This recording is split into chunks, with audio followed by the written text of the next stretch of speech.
there any special way of doing this one? All right, calling the meeting to order, call the roll. All right, Steve, Here. Brian, Present.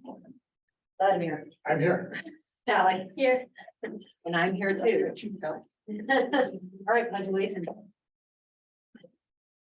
Pledge allegiance to the flag of the United States of America and to the republic for which it stands, one nation, under God, indivisible, with liberty and justice for all.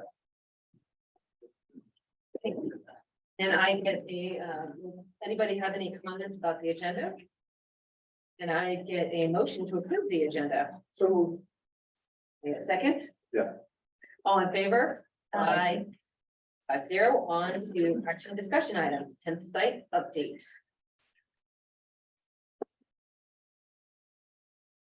Site update. Yes, good morning. So want to welcome, we've got some fabulous guests here today. We have Larissa Kennedy, how do I say your last name? Kennedy, from GWK. We have Dave Olson, who is here as one of our financial advisors. We have Peter Ingram, who's been a longtime consultant around the 10th site, and of course, the recently retired, but still working hard, Randy Kenyon, here. So we have 4 big items on our agenda. I understand that many of these items overlap at times, and so while we have developed a presentation that kind of goes sequentially, we might see where the discussion leads, and should we want to rearrange something in the moment, I think we have the flexibility to be able to do that. So I'll leave that to you, Jessica, to decide, but we'll start with the 10th site update. Start right in. Sure. And just to clarify, we also have Lisa Gelfand. Oh, yes, I'm sorry, Lisa. Yes, we have Lisa Gelfand online. And Shadaya is Shahida, sorry, is not yet. Oh, yeah, she just got on. Great. They're one of our consultants. Yeah. We're going right into the 10th site update where there's sort of 4 parts to it. And the first part, just where we are with SEQA.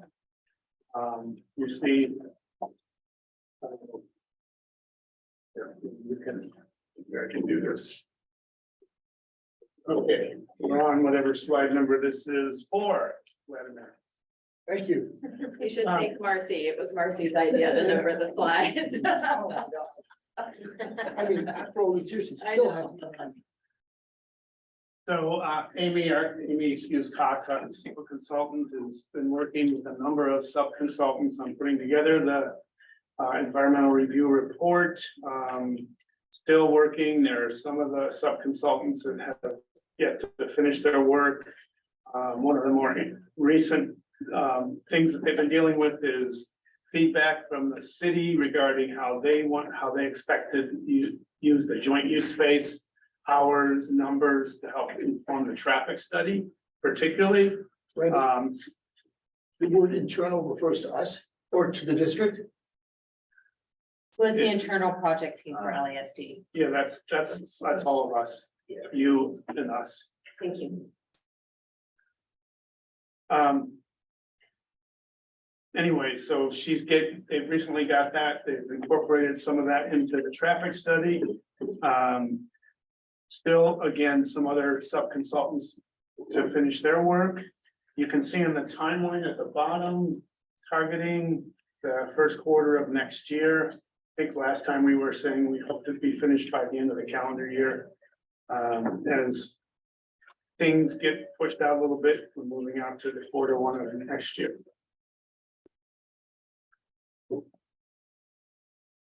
Just an update on the site layout, because there's been a couple refinements, so Lisa put this together. It's the red, I'm assuming it's the. So along the Hetch right away, we're working on trying to get that notch removed. In other words, the Hetch notch is being worked on federal and the city, and we are in jointly working on getting SFPUC to to give up that notch so we can have it as a straight line border and give us a protected bike lane all the way along the campus. Lisa's worked with a couple of, Lisa, if you can hear me, do you Yeah. see the action bullets? Yeah, yeah, I guess I could add that just what you see on the left at the sort of the top end of the kindergarten buildings, the last rectangle in blue there, kind of in the middle of the site. That is a fire access that will come off of emergency access that will come from the Hetchy right-of-way side. The fire department has accepted that as their as part of their fire access plan. And I think in the past, you've only seen 4 of the element of the kindergarten classroom buildings shown, but in terms of our decision with the IR team to show the maximum impact, we've shown in other buildings. So that this is a total of 6. The boundaries have been adjusted a little bit. Just wanted to make sure that the district is up to date with what is being discussed with the city. And this layout shows shows the layout as we are now discussing it with Mountain View. I think so far we've been getting some very good acceptance from our neighbors. Okay, thanks, Lisa. So we're gonna move into TDRs. We're not wasting time here. Next slide. This is kind of a summary of where we're at. I don't know, Shahida, do you want to chime in at all or just answer questions? You or Peter on this. You folks know that we've already concluded our work with Serato, our deal, and gotten $10.4 million in cash. We have 3 other purchase agreements that have been finalized and approved. Although we are currently in discussions with Merlone Geyer for some possible adjustments. And some agreements, an agreement pending with Santa over at Bernardo. And as you know, there's some inactive projects where we may need to find a secondary market for TDR buyers. And then the second page gives it sort of a tabular view of what we've got sort of in hand, if you will, although not in hand, but what we've concluded to date, and the rough estimates for, rough estimates for when they go to council and when we close the estimated time for closing the agreements. And then getting our cash. So questions? Yeah, I thought the update you sent a couple of weeks ago said that Merlone Geyer was selling that parcel to somebody. They're trying, yeah. Okay, They're in contract and Shahida's in discussion with Merlone Geyer's legal counsel on the implications to the agreement that you have. yeah, I mean, it seems quite likely to me that they're gonna walk away from that TDR purchase. Actually, we don't think they will, because without the TDRs, there is no project. Shahida, correct me if I'm wrong, but the majority of the square footage of the approved, of the pending project is all TDR. Right, but the That's- council. that's hated right. that. I mean. As far as, and I can jump in to provide a little bit more background on what we know in terms of the pending sale. So again, the sale is subject to negotiation. So there's only so much information that Merlone Geyer has shared with us and with the city. But as far as we know, Brookfield is proposing to purchase not just the property, but also the project. And as Peter mentioned, a significant proportion of the project is TDR units. So as far as we know, the sale will still proceed, but there's some pressure from the city for, the pending application to be put on the city council agenda by the end of this year. There's also, considerations that Merlone Geyer has expressed to us in terms of the timing of the closing of the TDR purchase. And then we're also thinking about things like, who will actually be the purchaser, depending on the timing of those 2 things. Will it be Merlone Geyer? And then they will, couple the TDRs into what they sell to Brookfield, or will it be Brookfield stepping into the shoes of Merlone Geyer? So there are a few things that we're monitoring at this time. Yeah, I mean, I think it's worth keeping in mind that the city council, the last time they were in front of this, hated this project. The two big office buildings right next to that site have never been occupied. And are currently not under any kind of lease. So and given the interest rate situation and what that means for construction loans, I just find it really hard to count on that money. No argument there. It is a dicey market, but on the other hand, Brookfield seems to have the resources and a very long view about their acquisitions. And they've actually walked away from some short-term commitments in Southern California in favor of these more long-term investments. I mean, it's a prime parcel. That's my question, right? Is Brookfield really buying the project or are they buying the corner? That's the $1 million question. Absolutely. Yeah. $20 million question. Yeah. Yeah. Indeed. You can, along it, unless you guys have any questions in between. No, it was answered. I want to know whether Maryland guy was up or down. It looks like it's down. Okay, moving off TDRs to our joint use agreement with the city of Mountain View. First bullet kind of reminds us of what the agreement, sort of a summary of the agreement. For us, I think you pulled this out of the agreement itself. And, you know, we use the entire school site during the school day. The city would have use of the fields and the gymnasium, after school, weekends, etc. Our current deadline for having construction done on the fields portion of the joint use space is August 2024, and you know that, and city staff knows that that's an unrealistic deadline at this point, and I believe council probably knows too, and that an extension is going to need to be agreed upon at some point in the near future. We've been in discussions with the city staff on how best to use the site, and we'll get into more discussions later this summer about some of the details on the use and the maintenance of the site to put together a final agreement to bring forward to both you and the council. When you say continuing discussion on how best to use the site, that's between now and when it's occupied, right? It's the interim use. No, we're talking about once we build the site. Oh, okay. Okay, and then we're have a school there, and then after school and summer and holidays, we're gonna have the city there. That's how it looked like. Yeah. Peter's put together a nice sort of look ahead for the next 12 months on the site. And sort of piggybacking off of what we were discussing with you in January regarding what should our next steps be, particularly on keeping the project going.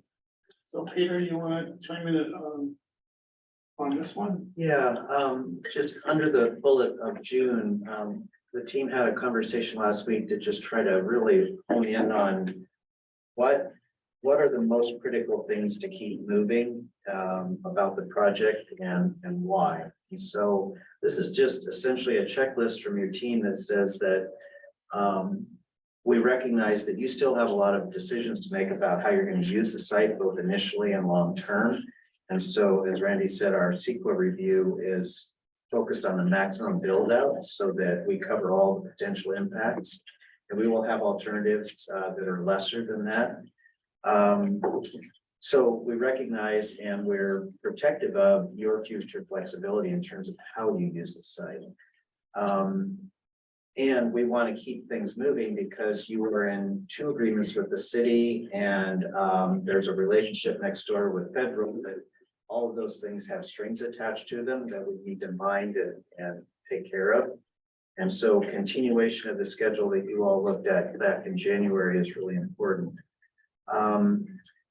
Randy alluded to this earlier and Lisa as well, that right now, in fact, next week, Federal's property folks are going to submit to San Francisco PUC a permit application to change the use of the surface of that strip along our site.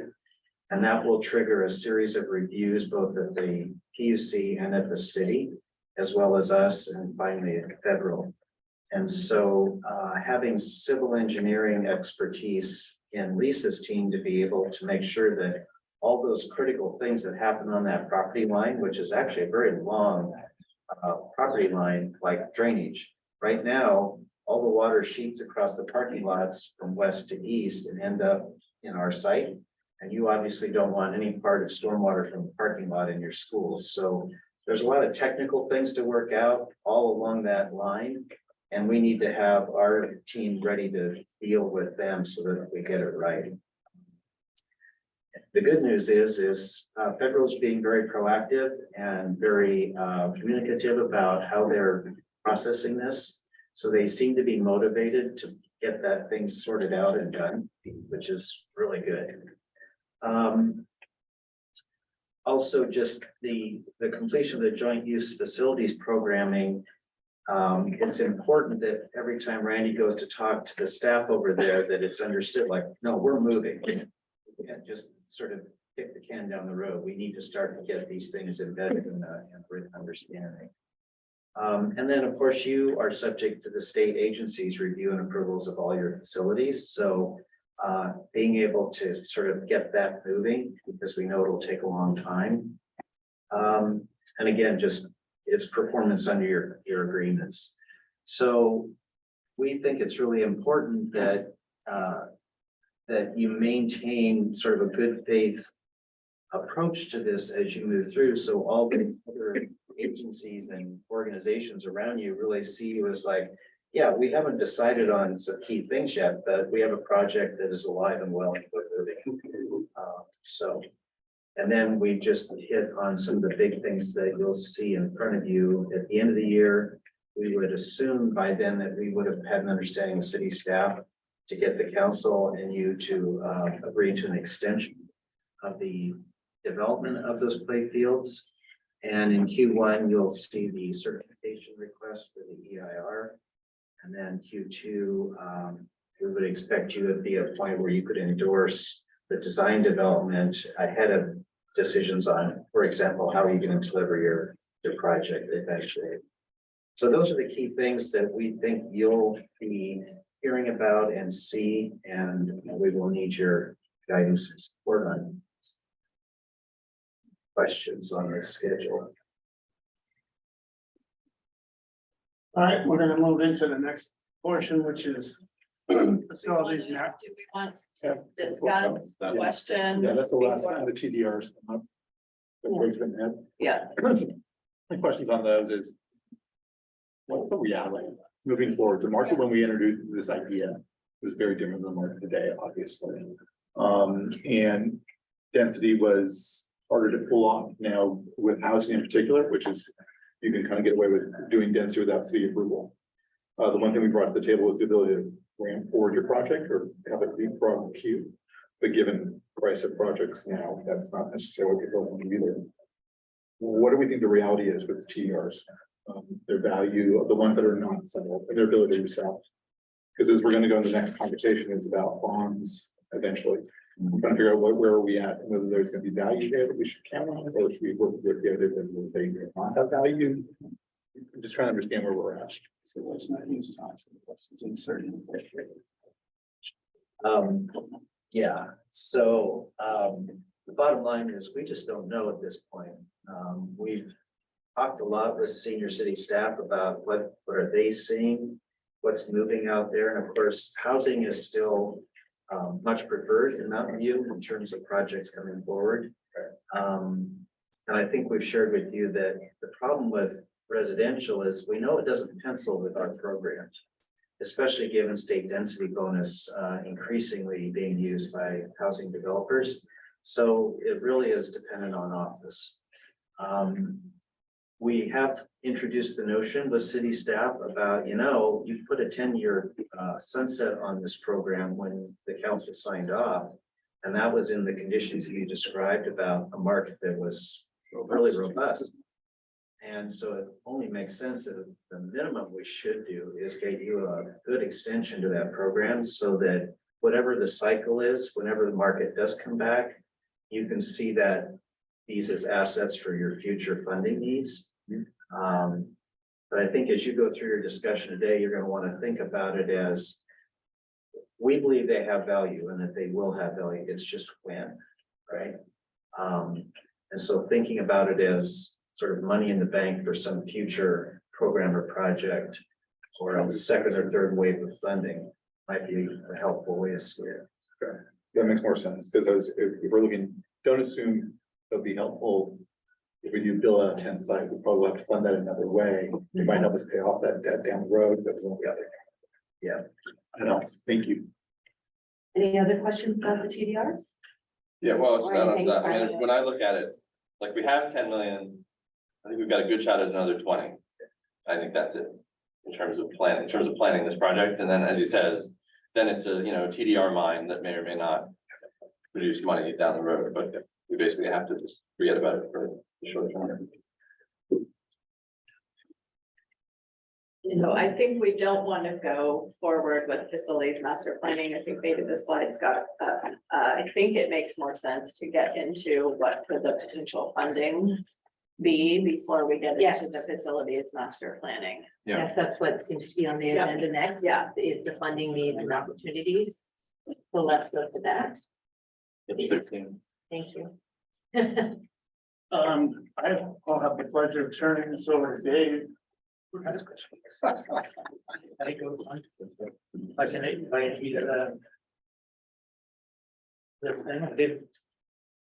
I saw where I was coming up, so I didn't get a chance to take a deep breath. So, We had a birthday party and Dave got cake. So. Happy birthday. it's not my birthday. I did want to introduce this with a few points, and one is that, you have a lot of facility needs here. Say that again, I'm sorry. You have a lot of facility needs here. The second point is that if you're gonna meet those facility needs, a general obligation bond election or 2 or 3 are gonna have to be part of the solution. And the third thing is we have a lot of resources and we ought to be able to come up with a plan that meets those needs, as long as we realize there's not unlimited resources.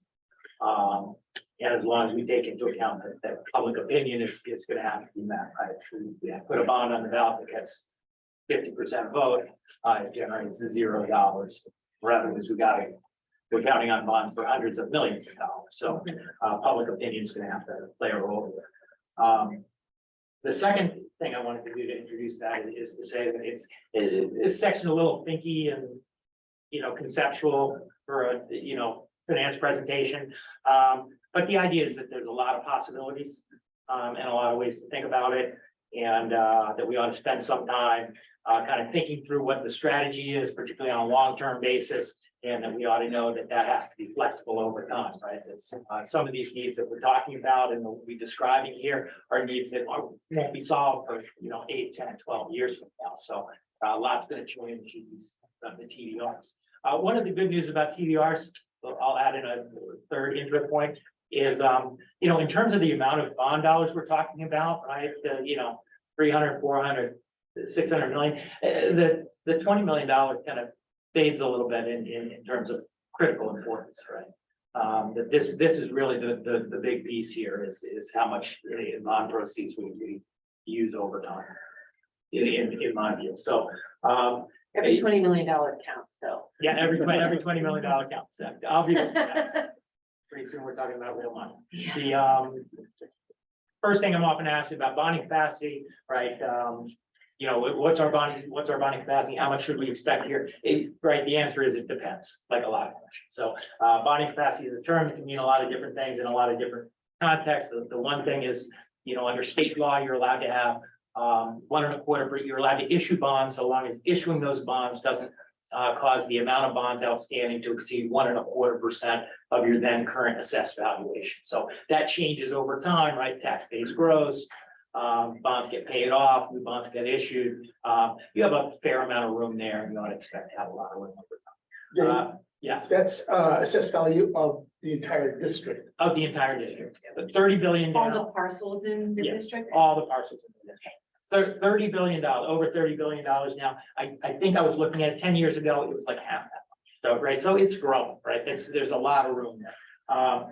The second way to think about it is like Prop 39 is a limiting factor. People, everybody aware of Prop 39, it's, you can get a bond passed at 55% as long as you agree to certain, having a citizens bond oversight committee, one of the limitations is it can only levy $30 tax for that bond measure. One of the interesting things there is if you have a lot of needs and you're looking at a bond authorization, the way to keep the tax rate low at $30 is to push a lot of debt off into the future when the assessed value is going to grow. That makes it more expensive for future taxpayers. Right, that's a trade-off in the whole system here. So might make sense to have multiple authorizations, so you have $30 to work with, and pay debt off a little bit sooner. I think in any case, we're talking about multiple authorizations. That's, I said that once, I guess. It'll come up a few times as we roll through here. Non-quantitative factors roll into something. If you said, Dave, develop me a model that gets more, I can make it say a lot of spreadsheets, say a lot of things. Bottom line is the bond sizes, whether for an authorization or individual series of bonds, it's more than up and art than the size. Kind of adding some specifics to how you can change the model. When you build the model, you start with what do you want the tax rate to be? $30 is what Prop 39 limits it to, but maybe somebody will do a poll here that says, people would rather hear that it's going to cost $20 per 100,000. I think not, but that's possible. And over what period of time are we going to be spending the money? We get $300 million authorization. That means $300 million of projects are done. 2 years from now, it's takes some time to work through. Over what time do we want to repay the bonds? The law allows you to do it over 40 years. Most people do it over 30. Districts that are into the second generation of bond programs have already met their basic needs, or doing bond selling, repaying bonds a lot sooner than that. We're going to have to be a little bit more aggressive than others because we have a backlog of projects to get. So 30 years is probably what I think. Should the repayment escalate over each year? Yes. They will, just based on where we are over the program, but you ought to know that. I'm going to make another comment about that later. How quickly will the tax base grow? It's been growing at 7.5% over the last 10, 20 years. We assume 4%. Most of the models that I've done, like a lot of people like to use 3% if you don't want to get pushback from taxpayer groups. What interest rates would be issuing bonds. The bottom line is, like, a lot of those things are just guesses at this time. And if we were to want to put a bigger bond measure on the ballot, we just change some of the guesses. It doesn't change reality, right? Reality is when we issue the bonds, there'll be an interest rate and there'll be a known tax base growth. So all those things, yes. What happens if the assessed value drops and we exceed the 1.25%? You won't be able to issue new bonds. It's a point in time Okay, right, rule, right? Yeah. And if the drop in the assessed value causes the tax rate to be over $30, it's happened to a lot of school districts, right? Means an opponent might have something to say when you're looking for your next bond authorization. So we'd rather not do that. We'd rather be a little bit more conservative. Tax bases generally don't fall because of Prop 13. Prop 13 does a lot of bad things, but one of the good things it does is you're in a situation now where if home prices never went up again, we grow for 20 or 30 years. But it based on did go turnovers. down, I remember in the 2000, whatever, 8, 9. Did it go down 1 It year? did go down, I for sure remember that. Remember my tax bill being less. But it might have only been 1 year, right? And we have pretty, Your tax bill might have been less. Yeah. But the people whose tax rate has been going up very slowly for 20 years, theirs probably still went up. Okay, I think it flattened. because I bought my house in 2007. Yeah, exactly, right? So, I mean, that's the thing. It's Yeah, saying okay, is that okay. because there's a lot of I'm like, I backlog. remember it Yeah, going down. I'm not gonna be able to say now, and I should have brought my backing sheet, but I'll be able to say by the end whether it ever went down. It Just may to never. quickly jump off of his question. At point in time, we pass a new bond, that 1.25% thing happens, but because we've already passed the bond, it's cool. You know what I'm saying? Like, while we're right, running it, we could have somebody come up against us, but we've passed it, we're good. You've passed it, you have the authorization, but you may not be able to issue it. Oh, But we've it's, issued it. and once then you've we're issued done. it, you're done. Thank you. Once you've issued it, you're done, so. Thank you. But you typically Yeah. issue bonds over 6, 8, 10 years, you get an authorization, so it is something that comes into play. It's not likely to come into play over the next several years because you're pretty far away from it. I don't know whether people have already looked ahead in the presentation, but Yeah. you're very low at that. History, right, the policy and qualitative factors, right? How do you want to sell the program to the voters is, kind of what we're trying to figure out now, to say, how much you want to be open, is this the first tranche, if you want to go for something really big, you want to tell them, hey, we're being pretty conservative, so we're just asking for a small amount now, any of those things that, come in, but I'll just skip to the bottom line rather than take too much time here, if the district's needs, this is the last bullet, far exceed its ability to raise the necessary amount under a single Prop 39 bond election, does it really matter how large the election is here now? Maybe it does. Maybe you say, oh, I want to have it voted yes now so I can do my planning going forward, even if I have to use aggressive assumptions, then I don't have to go back and ask again. But if you're gonna go for another bond, 4 years from now or 6 years from now, this one's 300 and that one's, 300 or 250 and 350. You make it up in the next one as long as you're running the program in a way that keeps public support. Public support's going to increase ideally as you put facility improvements in place, right? And as you advertise those, you would think that the next bond has a chance to get better support than the last one. Probably in a normal district. I don't think that necessarily is the case for us. Yeah, that's one of the questions. If you think, hey, I'm gonna take my shot here, lock in as much as I can. Yeah. To make me comfortable, you could issue bonds approved in 2024. Not only over the next 6 or 8 years, but over the next 20 years. Right? And you could build a model that says, oh, we're not gonna get these for a long time, and you accelerate the program as reality allows. And there's a general fund cost to each bond election too, that we've got to be mindful of, because I don't think we can pay for the bond election with bond funds. So that's, $500,000 every time we go out at least. To pay for putting it on the ballot. Yeah, to just pay to get it on the ballot. You can use bond funds to pay the ballot cost. Oh, you can? Yes, you can. Oh, You can't use it for advocacy. So that's it's a necessary cost of doing that. You can pay for the architectural fees that, to plan, anything that's necessary, to getting the projects done. And here you'd have an attorney would tell you it's, right, that's good. putting a bond on the election is a necessary part of funding a Necessary part of the school. project. Bonds are part of it, yeah, project costs. That's good to know. Do districts or have districts produced a document called the bond plan or?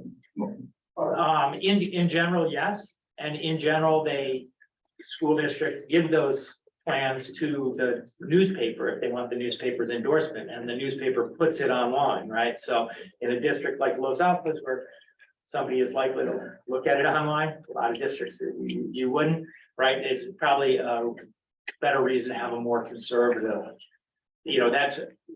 there are factors that play in both sides, being more aggressive and being more conservative, but that's something being a little bit more conservative, because an opponent saying something that somebody will listen to in the grocery line is not good.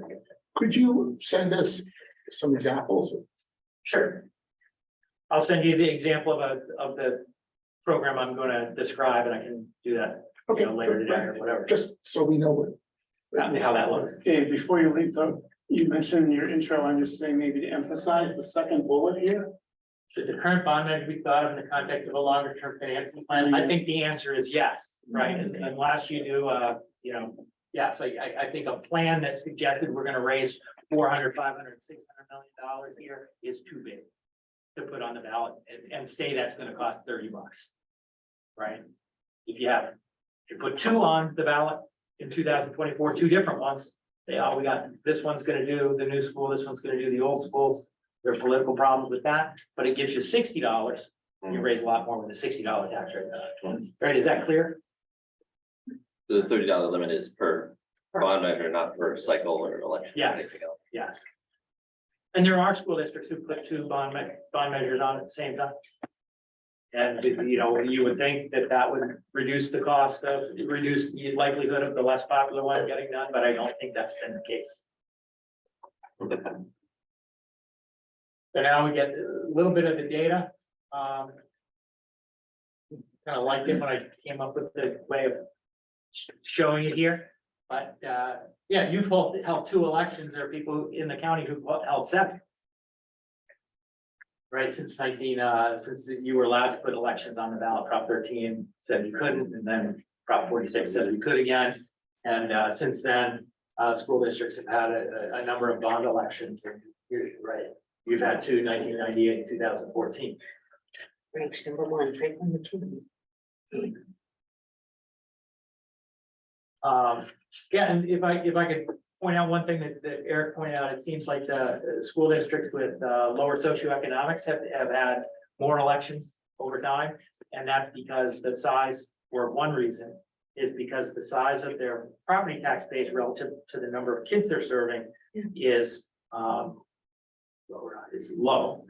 And therefore, what $30 will raise from a bond election pays for less percentage of their facilities. So they have to go out more. They have in to go order more frequently under the limitations. What does the T in the rank column mean? Tie. So, We're tied with the Tie. Colacatas Oh, I and see. Saratoga. Like a golf score. yeah, It's the hand. both Randy and I spent too much time reading the newspaper when they published. That's interesting Newspaper. information, but I honestly don't think that's compelling for our electorate. You know, Okay, that we've only gone out twice. Yeah. I think they're gonna care about what's happening in the here and now, that but it's that interesting. may well be true, and the next one you have the same comment for, but in terms of like what people pay as a tax for the bond, yours is the lowest in the county. I think this is relevant, or I'd argue that this may be a little bit more relevant because you can see, hey, we're gonna put a bond on the ballot that's gonna cost another $20 on top of this, and it puts you in the middle, and then another $20 puts you, you know, not out of control, right? Not among the highest. How much, I mean, we have some bond anticipation notes right now, like we basically have another $79 million that we have to issue Yeah. in the next year or so. So that'll move these numbers a little bit. Or, Those move the numbers a little bit, yeah. yeah, but But it's you'll not still, gonna double it or anything. no, what you have left, it will still be able to come in and around the $20, maybe a little bit higher than that. How bonds are structured, and you'll see it a little bit later, is we try to move, because people have approved up to a certain tax rate, we try to move payments up front and then notch the repayment down a little bit, so the next series can be brought in without impacting the tax rate, mitigating the tax rate impact. Do you know what the tax rate is for our high school district? I Um, understand these are only elementary school Yeah. districts, but in this area, I'm looking at Mountain View, Wisman, our school district, and our high school district. I will be able to get that for you too. Thank It's, you. it's low, right? I think they are also, right, the Mountain View Los Altos High School District is a district that's able to do, unlike a lot of high school districts, is able to do projects with their general fund, more projects with their general fund because they have such a big basic aid benefit or community fund because they're so far into community fund. What's the difference between Mountain View, Wisman, Wisman?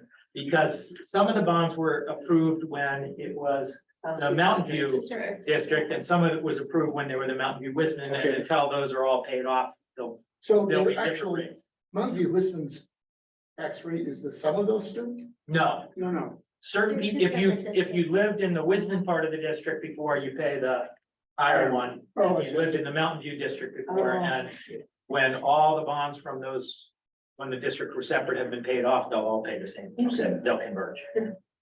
So, sorry, so the Prop 39 limit, you said is $30 per 100,000.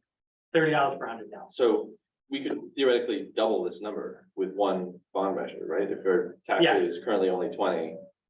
Yes. Okay, just wanted to make sure I was thinking about those numbers. And we've done some work to keep that number up. I think the county sometimes thinks, because the overall payment necessary to pay the bonds is a little bit lower than that. And we've asked them not to let it fall too low, and that we use the excess collections to repay debt to create more capacity. So we're trying not to let it fall too low. There are different opinions of people at the county, so I have to have a meeting with them later on. Okay. That they've asked, but the concept is that it's like, when you look at these bonds that pay off over time and escalate payments, that it's like the amount you owe on bonds that year is your minimum credit card bill, and paying more than the minimum when you have the capacity to do so is something that saves you money and saves the taxpayer money. Dave, I'm sorry. Why do we not want to have a tax, why do we care what actual tax rate is if we're not going to be issuing a bond? I think you would see someone notice that I think you'd be subject to more. One, it saves taxpayers money overall over time. Why? Because every dollar you collect that you don't need goes to pay down debt that's in the future. Like the More credit card quickly. example. Yeah, Instead of paying the minimum amount, you pay more, and therefore we're not paying all that. Our taxpayers are not paying all that in extra interest. I don't know if we want to go down this rabbit hole. My question is, why is where extra money comes from?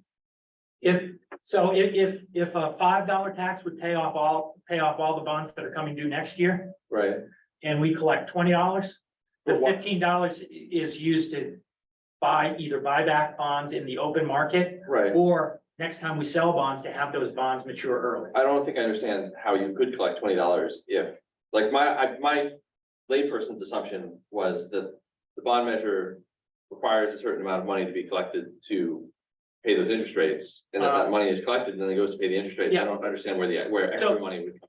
Yeah, so we choose how the bonds are repaid. Yeah, And so Set the rate. right, so we either set the rate through, like the structure, where you might pay, 5 million next year, 6 million next year, 7 million next year. and like it's that, still on the 8 million details, aspect. still on the details of the bond measure that gets put on the ballot. Yes, So I interpret, my question was essentially same as Brian's question. My understanding was that once the bond is issued, the rate is, the taxpayers pay is fixed. oh, no, the amount that they repay is fixed. Well, I mean, okay, it's, Right, so if you have $5 million and $6 million and $7 million, and it is a little bit of a rabbit hole. I'm gonna try to be as succinct as I can, 5, 6, and 7, and you collected for 6 million, for 5.5 million the first year, and you only had to pay off 5, the next year you could pay off those bonds early, so you go 5.5 the next. My year, guess right? is that this gets squirrely because collections is a whole separate thing, like actually getting the money, and so there's wiggle room on sort of how they Yeah. set rates and collect the money. Right, and if you tell them that, Sometimes well, you hey, collect a we're little bit planning on more issuing than you expect, and sometimes a little bit for a less. reserve, or because you're planning a next issue or something like that, and there's a California state law that allows you to set at a consistent rate to avoid the fluctuation. So what we're trying to avoid is a $5 tax next year, $5 tax the year after that, and then a $35 and a lot of phone calls. oh, so the thing I didn't understand was that the county sets the rate The county sets the rate. in order to pay off whatever bonds we've issued. Yes, Okay, fine, that's. and if they set a little bit higher rate, and we can pay off bonds more quickly, that saves people. That was We the work key. with the county to do that. Yes, We work with the county and talked about our debt structure and the repayment, and also, like David mentioned about capacity. And, the quicker you pay off your bond, it saves your taxpayers in the long run. So if you pay off. a little- Yeah, no, exactly. Yeah, so we work with the county. In fact, we have a meeting with them, this week to set the tax rates for next year by the 19th. to try to give them some information. yeah, we need to get them some information. So the facility needs, right, you already know this, just to give you a sense of how wide it is. If we're talking about 150 million more for the 10th site. Up to 70 million renovation of each of the elementary, or each of the junior highs, up to 25 million for each of the elementary schools, maybe higher than that, depending on when you do them and where.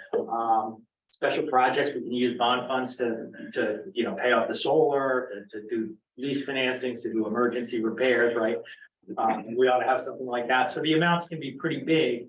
And I think, the size of the next bond that we talked about is about $300 million, right? And it's whether it's 280 or 300 or 320 or whatever, you know, this is gonna exceed that, and that's why we ought to be thinking in terms of multiple elections. Sources of funding, right, this is a pretty comprehensive list, right? Bonds can get you hundreds of millions of dollars. State facility matchings can get you tens of millions, but it needs to be matched. You know, there are other financings that fit different circumstances, right? If you're a fast growing area in the old days, you used to do these community facilities, district financings or something like that. But that's not really for you. You know, sale of site proceeds, maybe. It's right, there's not a lot there. You know, it can add to that, it can be supplemental, but bonds are where you're gonna get the amounts, given the size of your needs. You know, and there's always somebody who's gonna complain that you should have cut your general fund expenditures to pay for these things, but even if you cut it 10% this year, right, and leverage that level of cut over 30 years, that's 100. Right, it's That's just just not doable. I for us, don't, would really. it even be $100 million? Like, I don't, with interest rates where they are right now, like, I think the math, Yeah, I think if you, Really grim. is the budget 80 million? no, No. well, yes. Pretty close to that, yeah. So if $8 million over, you know, 30 years is gonna get you somewhere near $100 million. But you'd have to cut the 8 million. And out of your then, but budget. then we wouldn't be a top district in the state, so. Right, but then, you know, that's gonna be in the argument against, somebody's gonna file an argument against it, says, oh, you know, they, whatever, so. Just to let you know that, you know, you're really talking about bonds if you're talking about this size. Yeah. And you haven't. Getting back to your point, and you haven't asked that often, right? So it's right, it's the source that everybody uses and that you haven't overused, and right, it's time is one of the concepts here. In terms of the existing resources, right, you have $85 million remaining to be issued under Measure N.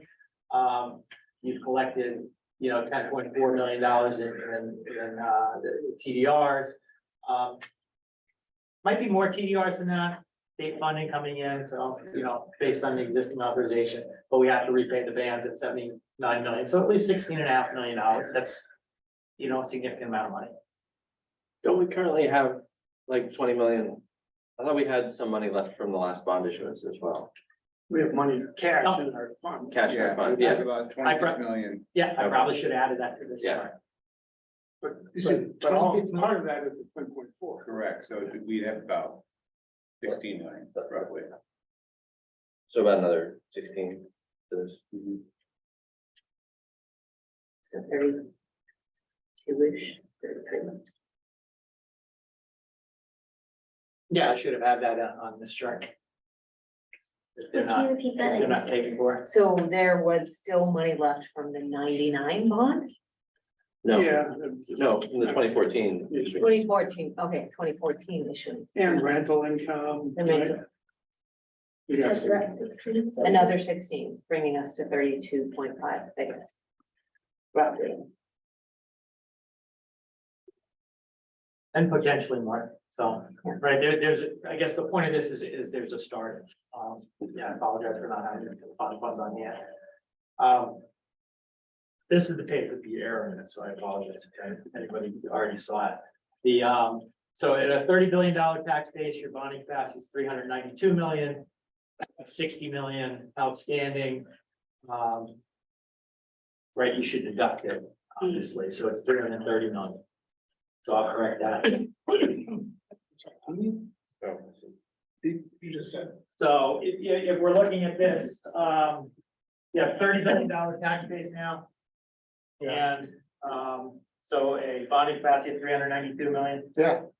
Yeah, 60 million outstanding, that should deduct out, right?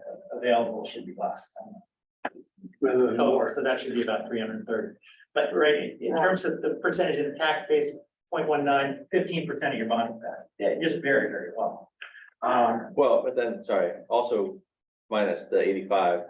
Yeah, that we right, have so authorized. this is as of today. Yeah. Because we haven't issued it yet. In the future, you know, our tax base is gonna grow, bonding capacity is gonna grow, the amount outstanding also gonna grow as we issue those bonds. But in the future there, you ought to have 300 or 450 that right? $450 million available bonding capacity under pretty conservative projections, 10 years from now. That's the 4% growth in 4%. like you said. Still, very low percentage for our bonds. So there's $450 million over the next 10 years. Pretty straightforward, using pretty conservative assumptions. If those don't come through, you could get a waiver, right? There's ways to go, but that's at least one metric that tells you how much we ought to be spending. I love that we have all this money to spend. Thank you. And this shows you kind of what a $300 million bond measure might work. This is the debt service over time. The blue bars would be the first series that we saw. 100 million is what I assume. The orange, the second, and this shows how, to the question about how these tax collections go. We sell the first issue to get up to the $30, and then we tack it down so we can get the second issue in over time. But this is a program where debt service escalates every year into the future. So it's right. A lot of people are doing it less aggressively than that. And we're going to be catching up because we're kind of still in first generation bond program here. The red line represents the total revenues at the $30 tax or $29.50. I think. Sorry, the 300 million is the total over series A through D. The present value of that total to each of the issue dates.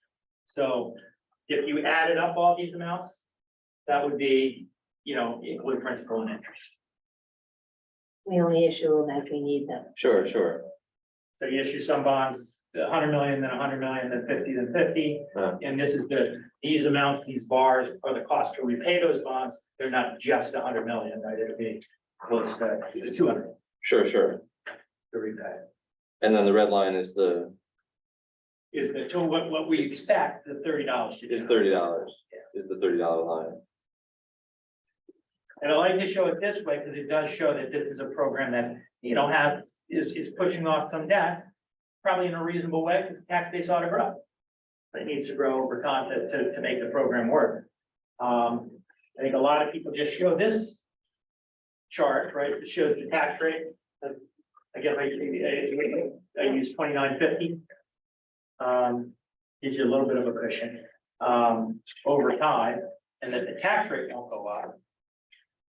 But, I think some people who use just that chart, you could call it like people remember Poway, Unified, how we got in trouble for selling bonds. They raised $100 million, the cost to repay them, since all the payments were at the back end was, $1 billion.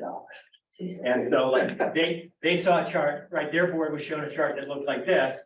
And, the people didn't, their advisor didn't say, hey, listen, we've got to have growth to make this make sense. Yeah.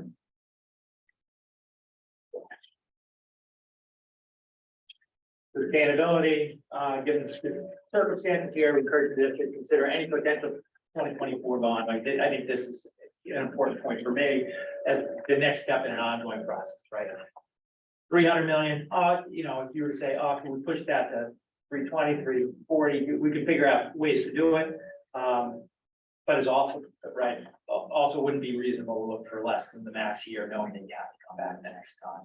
There are trade-offs between the two. But you're going to need more than we can raise with a single Prop 39 bond election over the next 10 or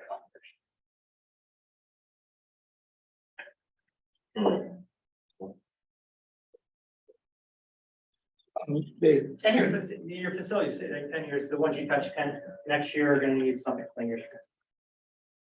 besides the obvious risk of not being able to pass a 2/3 bond election, what other? Two-thirds of, risk of holding a 2/3, that's the main one. Okay. I probably could have taken the yes off. If you propose the 2/3 bond election, and you're the person who forced it through, and you're sitting at the celebration party and watching the numbers come in at 65%, you feel embarrassed, right? And the district got $0. So that's the, I guess, the risk of embarrassment. Oh, I don't think any of us care about that. But that's kind of the concepts that I wanted to share, right? The amounts that you're talking about are in the ballpark, right? I know that 300 million has been floated. I think, you know, that we ought to think that there's not much difference between that and, you know, sizes around that amount. And we, you know, I think in general, when we're talking about program funding rather than project funding, you're in a little bit better position because you don't say, oh, we had a $300 million bond and, you know, the cost of one project went up by $10 million. What's getting cut? You think, oh, something moved. We always have unfunded needs in the future. We're always have plans to have another bond that, you know, that's a project to move from a funded list to a kind of unfunded list.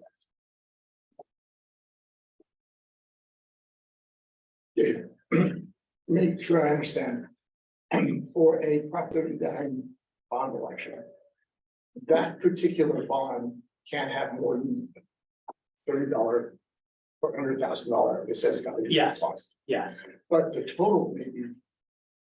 yes, and you saw, right, you saw a lot of people with things higher and you could hold them at the same time. Yeah. Right, and if you were trying to raise the same amount, but this could be higher, right, this blue bar could be higher, then these bars would be lower, right, and that's would be cheaper for a taxpayer and more flexibility and you know, less more conservative, all this kind of thing, so higher tax rate.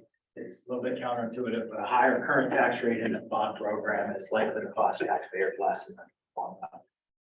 And so is this, I mean, it looks to me like 300 million is actually a little bit more than our bonding capacity is gonna be in 2024.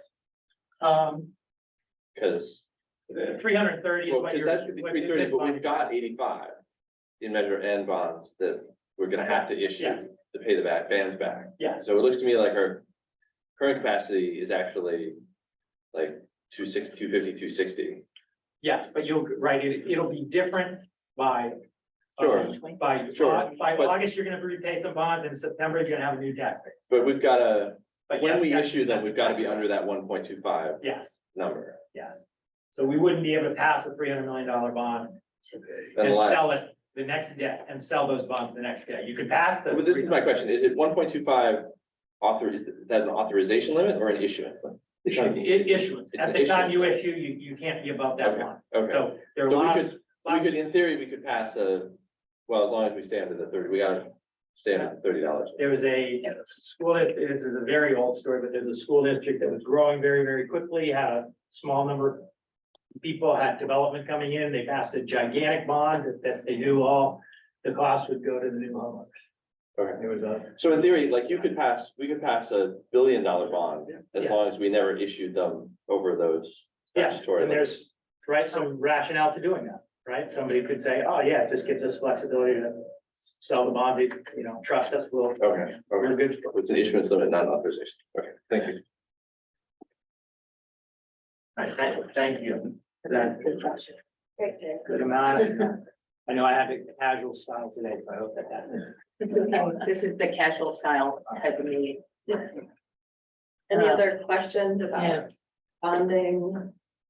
Any more funding questions? If the bond doesn't pass, we lose $500,000 I got in our fund. in the corrective chart. If the bond Yeah. passes. Say that, say it out loudly. So just to clarify in my head, Yes. the 500,000 it takes to put this on the ballot, if the bond passes, we can repay that from the bond. Yes. However, if it doesn't pass, that's a $500,000 hit to our general fund. Can we use current bond proceeds? I It's a think lot what, of money. for what our you're kids saying to is there lose. is more likely to be correct. We ought to ask the question if you can use current bond proceeds. The challenge is the current bond proceeds are not really right. You don't have to, Yeah. right? They're not related in the way you would like them to be related, Yeah. right? And holding a bond, the cost of holding a bond election is an important part of putting this 10th school up. but it's not an important part of the renovation. But it's part of a, I mean, I'm not arguing with you, but I'm just talking out loud because we have to sell this to our Yes, constituency.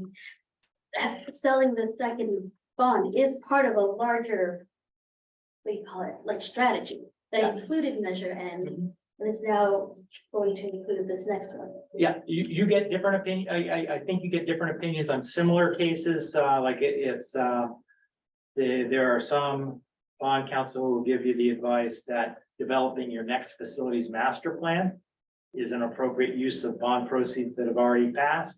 And some people would say, no, right, you passed a bond for the projects you already knew about, and this new facilities master plan is not related. So people will give you different opinions on that. It's worth asking. And it's worth seeing what other monies can be, traded back and forth. Dave had a nice segue there. Yeah. Yeah. Are you ready to move to facilities master planning? I think it's the natural next step, which is backwards now and then slide. Thank you, Dave. Yeah, thank you so much, Dave. Sandra, this is for you and Lisa. Lisa, maybe the first slide, you the Yep. second one. Sure. Hi, Lisa, live from Hello. New York. Yeah, It's, thank you. Great to be here, whatever that means. So, I think on the next slide, you should be able to see the sort of from 2014 as the last official direction that the board provided as to what Measure N was going to do. And it addressed both the repairs and improvements to the existing school sites and to the to what at the time was enrollment growth. And the permanent solution to house the charter school. So pretty much every year since 2014, we've been updating, either by doing conditions assessments, looking in now at enrollment and looking for, and finally the district purchasing the 10th site. But the underlying assumption that's been there throughout all, since 2014 is that the district will, when possible, convert to a middle school model. So from a facilities point of view, that was a really big deal, and just saying that none of the elementary schools had to grow very much because 6th grade would be moving to Block and Egan. And that's why the estimates for Block and Egan campuses were so comparatively high on Dave's estimates of facility needs, because it really concentrates those facilities there. But it also enables the district to complete a sort of portfolio of permanent facilities at all campuses.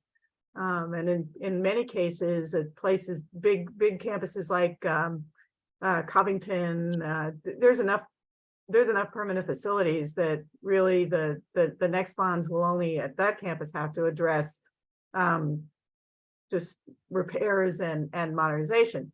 Some of the other campuses would have to, we would be looking at libraries and multipurpose rooms and maybe a few classrooms, but basically the biggest issue has just been not being able to address the conditions assessments and just the maintenance, over time.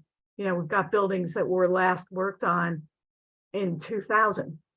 And while it's good to think of school buildings as having sort of 20-25 year kind of things, we still have roofs and HVAC systems and things that wear out. So the master planning update at this point would want to do a fresh look at those conditions of the actual facilities and repairs, and make sure that, for instance, our urgent repairs that we do today are to the buildings that are going to be useful to us in the future. So, for example, at Egan, there are quite a few of the permanent buildings that are not going to be modernized, that might in fact be demolished in the conversion to middle school. So they shouldn't get a big investment. So putting all of both the maintenance needs and the program needs together into a master plan is kind of what we do. And I think that with the 10th site, it also allows us to accommodate this kind of construction without undue disruption to the educational program. You know, for most people, you know, may remember the camp schools and the idea that, you know, an elementary school site would be vacated. With the 10th site, I think we've got plenty of staging and capability to do what needs to be done without new portables and setting up new campuses and things like that. Great, thank you, Lisa. So one we were thinking about, so should the board consider going out for a bond and thinking about kind of two needs, one around constructing on the 10th site and one around a bucket of needs around our existing facilities. To Shelley's point, we would certainly not want to go out for a bond without having a very clear plan and story for what are our needs, right? So we've been looking at the 2014 and then updated in 2020 facilities master plan that Lisa and team put together. And I was trying to think about how might we get that more up to date today. I know between 2014 and 2020, I think Lisa and team did a multiplier for costs. So that's something we would probably want to get a look at fresh costs. But before we even get to costs, I think it's really important that we take a look at what's within each school's recommendations for those needs. So for example, I'm gonna have you take one and pass it down. I brought to you just the Santa Rita school overview from our existing facilities master plan. And it talks a little bit about the phase 2 goals that the district had at that time. I think that's something over the next year, very early next year, we want to make sure that these are still the goals of a facility master plan. And then page 2 shows the existing present conditions. And one, is this still correct? I think we'd have to look to make sure that that is still correct. And then the next page talks about what the school community at the time in 2013, 2014 wanted on the school site for changes for their own modernization. So my thinking about some of the work we could do next year with staff is start by having every school look at their proposed updates. Are these still the wants from school administrators, school staff, student community, parent community? Are the wants still the same? Have things changed in any way that we might want to consider? From there, I know the district staff really wants to look closely at the needs of the schools. How our HVAC systems, our plumbing systems, our insulation systems, all of those pieces. So looking at that site by site. From there, I think we would ask Lisa and team to update more realistically, not just put a multiplier on, but do new updates of what those costs might look like. And then when we have that scope of work kind of verified, for lack of a better word, then I would really want to convene a new facilities master plan team and be able to have that committee provide input to you all around prioritizing and how do we put this work into an updated phase 2, because we completed phase 1 work, an updated phase 2, and I think to some of Dave's point as well, like what do future phases look like? Should we have a more robust bonding program that talks about school modernization over the next 40 years? What does that look like? Brian. So, I mean, so my first comment is, I don't know if it makes sense to talk about phase two anymore. Sure, I mean, that was 10 years ago. We had 1,000 more students. correct, So much has changed. sure. I just think conceptually, it may make more sense to just sort of drop the phase two of the plan that was passed 25 years ago and sort of see where we go from here. I would encourage everybody to look at Mountain View Wisman's facilities master plan that's up on their website. I find it like 2 orders of magnitude more user-friendly and clear about what they're contemplating, how they're contemplating each site will change, what the steps are, how much they cost, which ones are included in the current bond, which one will probably slip to the next bond. You know, there've been a lot of comments about PTAs that are still fundraising lots of money and doing this or that on the campus that like may or may not align with the long-term plans. And I think having something that's that clear about what we want on each campus would be a big help in, as we have community members who have extra resources, being able to sort of, well, we're planning to do this, but not for a while. So if you want to fund it now, that would be great. Other times. And I think the only thing that I ran into with the first round, so I was here back then, is the list became very much. This is cool, and when we didn't get it, the negotiation of why you're not getting it. So setting the expectations up front. Yep. And what is, and having the district step in with need first, maybe driving the conversation Yep. versus we would really want. And understanding how to drive that conversation in a way that doesn't overestimate what we can actually do. And I think that's my major concern too, is because I remember when we first got the original list for this, some of them were fairly,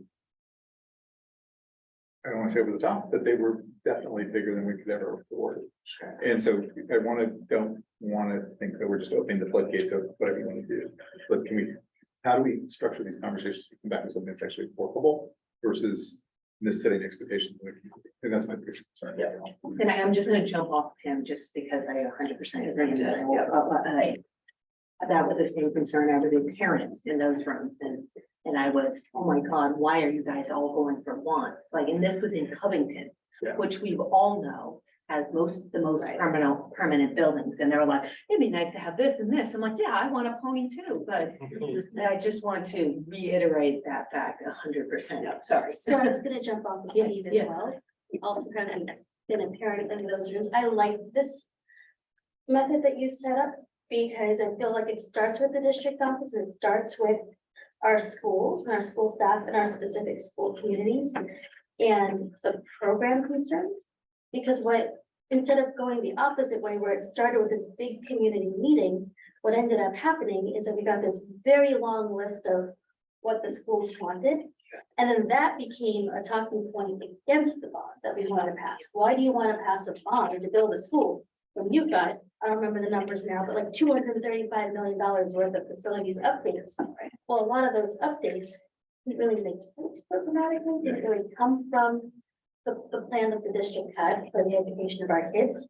So again, because I'm thinking about like how the narrative of why we need this in a bond, I don't want to start backwards and then try to say, well, I feel like we spend a lot of energy and time saying, well, you know, stuff that's on the facilities master plan wish list is not necessarily everything that we need for the district. Yeah.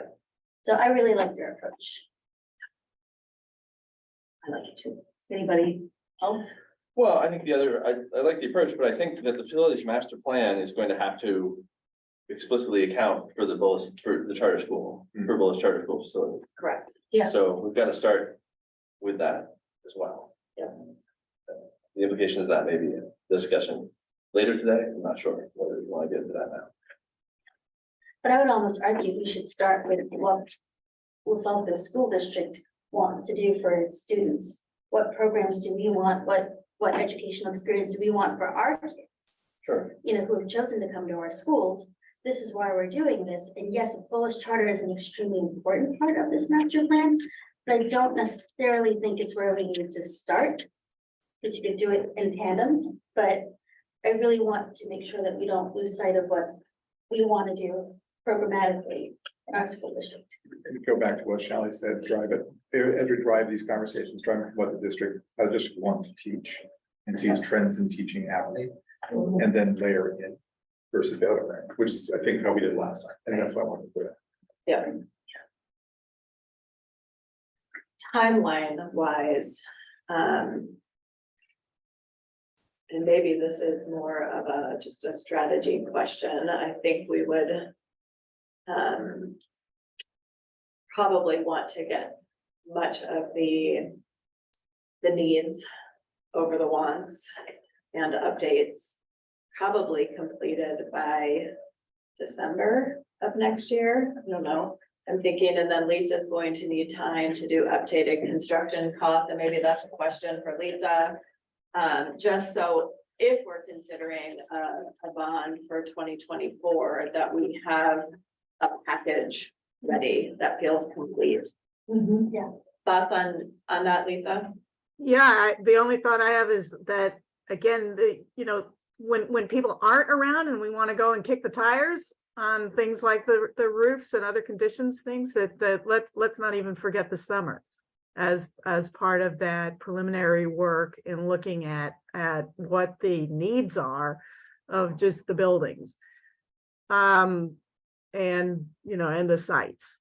So I think certainly, get that done by end of 2023 and ready to do some pricing so that you have some really good hard answers when people ask about the 2024 bond. Didn't we kick the tires as it relates to the roofs very recently? So that could be a multiplier, like we actually. Yeah, we do have some more recent. Some of the pieces have been done.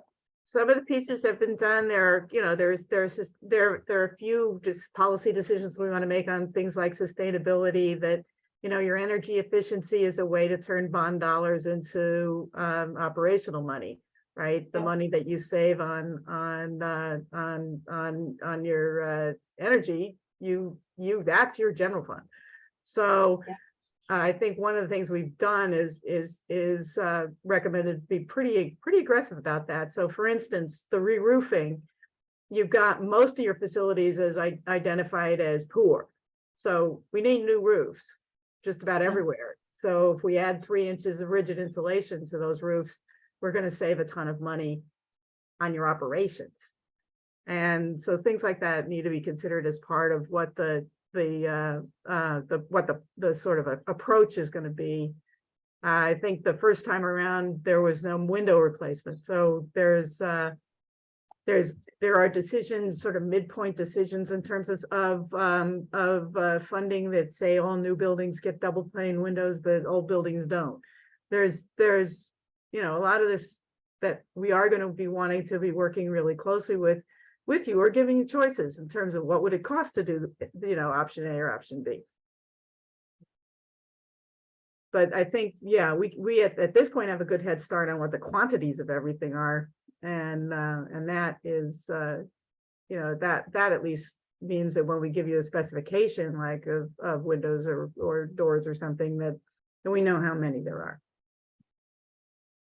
Absolutely. And then as a new phase one becomes developed, I think something for the board to consider is, would we want to begin completing some of that work with existing Measure N bond dollars prior to going out for a bond? Something to think about.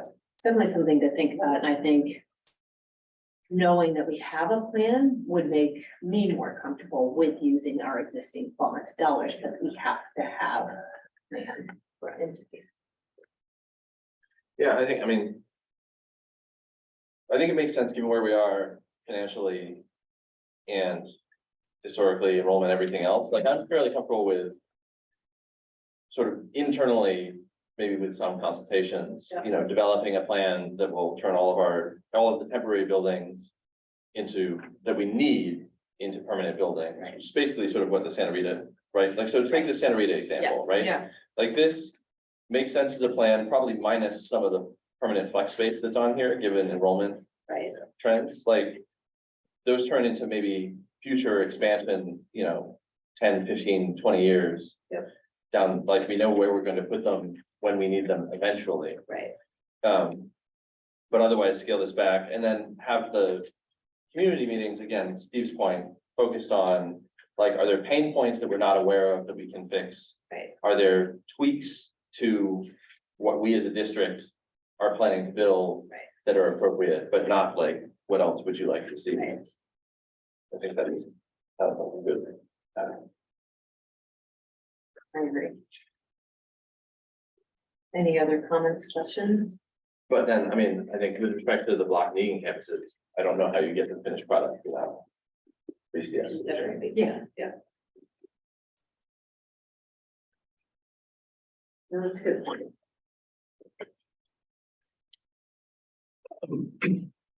One question that has to do, not to anybody in particular, has to do with, replacing all the portables with permanent buildings. I wonder if that's the right thing to do.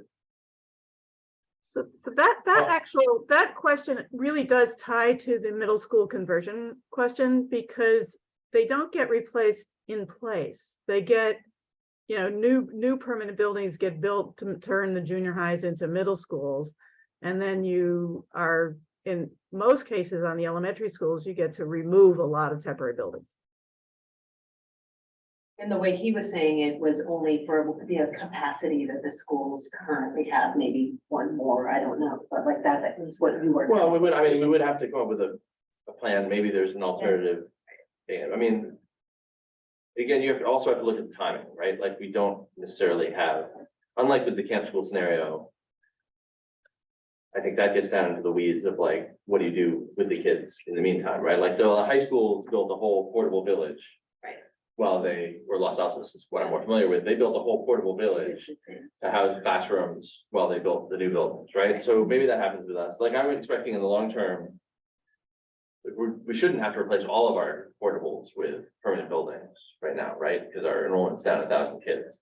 But also, from the feedback we've gotten over the years, a lot of those portable buildings have to be replaced with something, no matter what we do, because their lifetime is supposed to be 20 or 30 years, and a lot of them were put down 20, 24 years ago.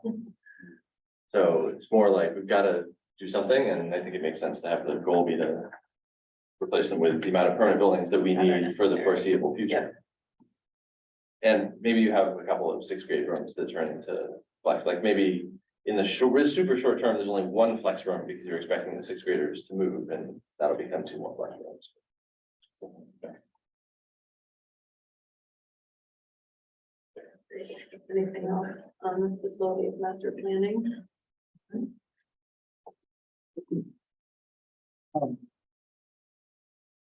I only have the 2018 facility master plan update. Where's the 20th? I look on the website and I don't see it. It may have just been a multiplier on that. It was. It's just a multiplier on that, the money. But there's like 2020 in written on it. It was, I'll go back, it was January 2020, I want to say, on Agenda Online. I pulled December, it. January, yeah. Yeah, December, January, there was a couple months, but I'll send that out. Okay, I Just a quick, when do you think we'll have a timeline for this, for the class 4? Well, I think we will work on fall to December, like an August to December plan of kind of ordering the schools and working with principals to get a clear message, but to get kind of that review done. And then I know we're already been talking internally about the needs part of it. Okay. So I'll bring that in the fall. Okay. Awesome. Anything else? Going, keep going. Are we gonna go straight into the next, or are we? So, all right. So construction. Solutions. 26 and 27. Right, 26 and 27. Yeah.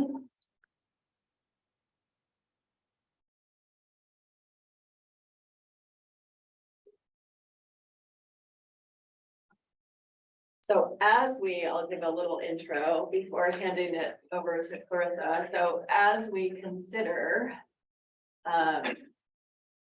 when we have the funding to be able to do projects, how might we build out the 10th site? What method and what are we talked a little bit at one of our last meetings, the pros and cons of the different styles of construction. I think that this gets into more of the nitty gritty of those different pieces, but how might we look globally at constructing a 10th site and thinking about how would we want to construct any permanent buildings or modernization that happens at our existing sites as well. So Clarissa is going to talk a little bit about the nitty gritty. Well, so this chart here walks through probably the 3 most commonly used project delivery methods for school construction in California. The first being design, bid, build, and that's a scenario in which the architect designs the project, whatever that is, whether it's a new wing on a school, whether it's an entirely new school, modernization, etc. They have those plans and specifications submitted to the Division of State Architect, and ultimately they do a plan check, etc. They're approved there.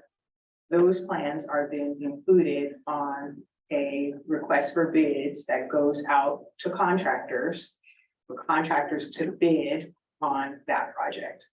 And that packet is dense. There's a lot of, technical information, including the plans and specifications, but the contractors know at that point, here's the project you will be building, and they submit their price to you in their response. And it's all very formal. It's laid out in statute, the procurement process to take that RFP or request for bids from this issuance through awarding the contract to the contractor.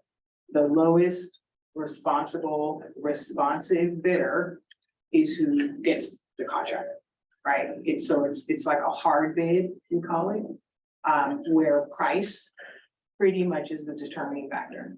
That is it. You may have a contractor who is deemed ineligible because they didn't submit all of the appropriate information, etc. So they're now out of the running, right? So that's why we talk about the term lowest responsive bidder. So that's generally design, bid, build. It's a pretty straightforward procurement methodology that districts use for construction for all contracts over $15,000. I don't know if you're a CUPCA district area. Okay, so the limits are a little bit higher for us. The downside about design, bid, build is you have the architect who's done all this work, put the plans and specifications together, it gets approved by DSA. The contractors have very little time in the proposal period to really dig into those plans and specs, and they're doing their best to give you a price that they think they can build the project for. What sometimes and many times happens is, oh, we didn't see this one issue in the plans and specs, so change order. So now the price is going up. So that's the downside with the typical design, bid, build project. The next delivery method, lease back, is a scenario in which the district has a school site on which it's going to build a project. It hires an architect to do the designs for that project. Generally, in lease back, we try to get a contractor on board at an early enough time before the plans go to DSA for review, to do things like constructability analysis, value engineering, etc. Right? So they really it gives the contractor an opportunity to see, can we build this project in the way that it's being designed? The idea being, if they kind of put their imprint on it before it goes to DSA and is finally approved, the chance for change orders later are greatly minimized, right? And so in that scenario, you come up with what's called a guaranteed maximum price for the project. That is what the contractor who you have selected agrees, we can build this project for this guaranteed maximum price. And they've had the benefit of a bit more digging into the meat of the plans and specifications to be able to inform that GMP that they provide to you. The procurement process for selecting a leaseback contractor has been formalized in a way since, I don't know if you all know, there was a case several years ago out of Fresno where there was a taxpayer essentially saying that leaseback was not a valid project delivery method because typically districts aren't financing those transactions. They're usually using bond monies and other sources of funding that you have to pay for the project. And so leaseback in the code was identified as a form of as a delivery method that districts would use to essentially finance a project. And so the second part of that case just came down 2 weeks ago. That second part had to do with validation actions and whether a district could preemptively go to a court and say, court, this is our leaseback transaction, rubber stamp it for us, tell us it's a valid contract before they go out to select a contractor for that. The court found in that most recent case that leasebacks were not contracts for purposes of that particular validation action statute. It did not find that leasebacks were illegal, which I know some newspapers are still sort of getting that part wrong. And that case was based on law that was in place previously. Since the Davis case was issued initially, the legislature has come in and put more structure and meat on the bones to create a specific procurement process for selecting leaseback contractors. And that has not been challenged or found to be illegal. And so we would be doing what's called pre-qualification, because pre-qualification is required for leaseback. We would also be doing what's known as best value, a best value award essentially, or selection process that allows you to look at more than just price. It allows you to look at that contractor's experience, their safety record, other criteria that the district deems important to selecting a contractor that it wants to do this leaseback transaction. So you have more flexibility, but you do have to go through more steps to get there. The design bid build procurement that we were talking about, it's you go out to bid, the proposals come back, you select the lowest responsive bidder. With leaseback, you have a pre-qualification process that you're going to do. You're going to do a best value findings for that project. Then you're going to select your leaseback contractor. And then there's still some time where they're working with the architect to really solidify those plans before they go to DSA. Then you get approval from DSA. Then you move to the construction phase. So it's a little bit of a longer procurement process to get from, here's our project to selecting contractor. I'll stop there and see if anyone has any questions. I have a few questions. First of all, did the district do leaseback for the Gardner Bullis campus? Yep. Yeah, I thought that. At least back to just about every construction project after we had a bad experience with design bid build at Covington particularly. Right. And there's been the sort of, I was reading about this case and it seems like it seems like there are a lot of bad facts in this case. Like the reason the lawsuit was brought ultimately is because the contractor who got the bid was buddies with the superintendent, and it was sort of super shady on that. What I couldn't tell and would like clarification on was some of the reporting was saying that lease back, when that whole mechanism was created, it was intended to be sort of an alternative to bond funding. So the idea was that you would lease the site to the developer would build something, the school district would then lease it for like 30 years. And so it would sort of replace a bond.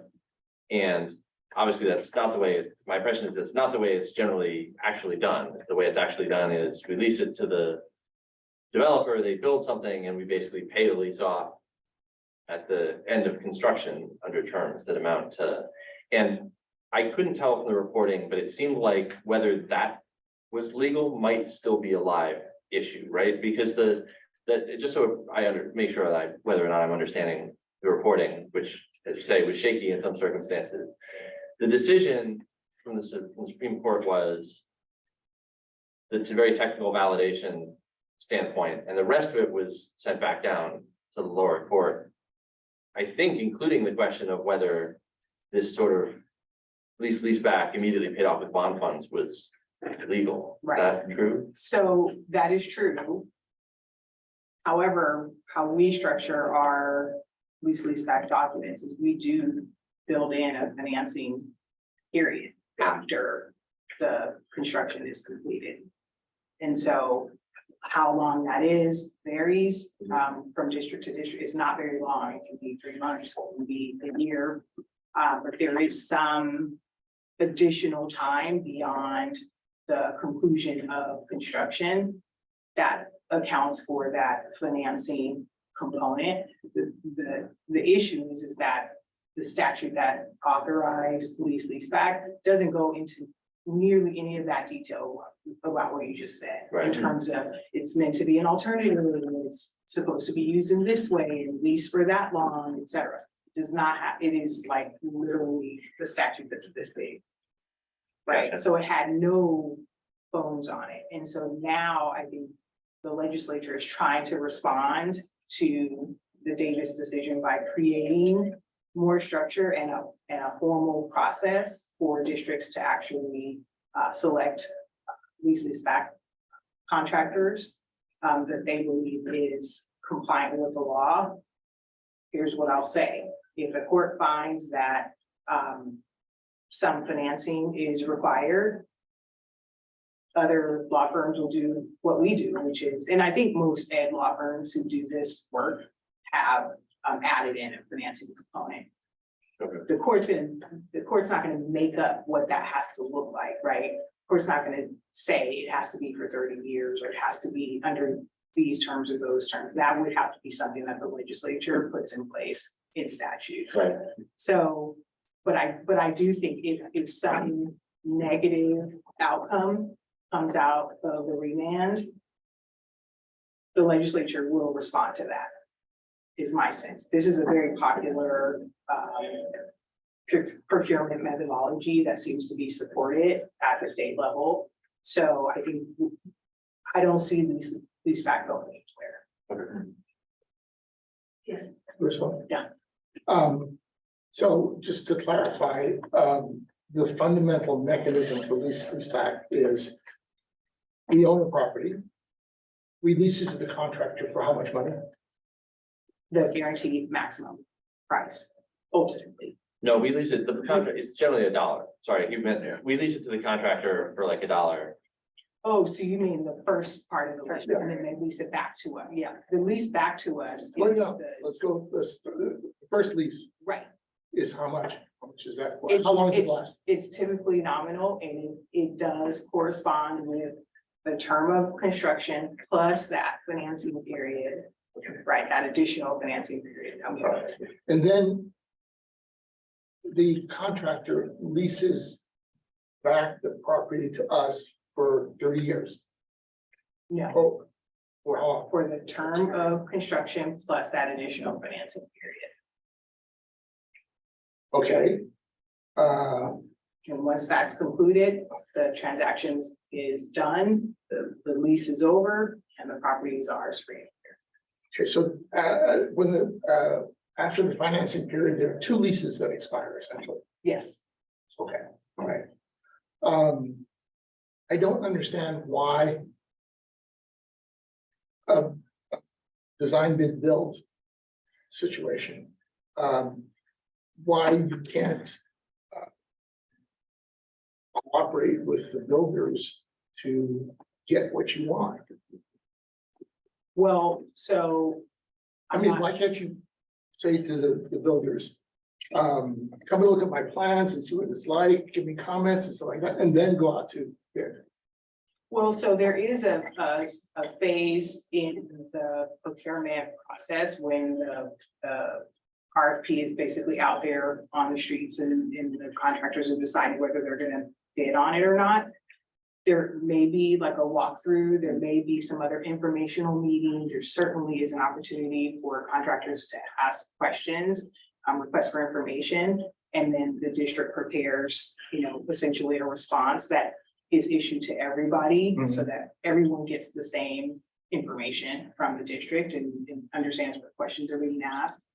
In terms of getting contractors to weigh in on the plans and specs, but if we're doing design bid build, to me, that would be unwieldy. Eric's has a ton of experience in facilities, and I can't imagine you would want to do that if you were doing a straight design bid build. Opening up the plans and specs for. I guess the problem I have, maybe we'll talk about it later or something like that. I don't understand why it's possible in the lease back to have a contractor look over plans and help create the final plan, but it's not possible to do that for design bid build. Well, I'm not saying that it's impossible.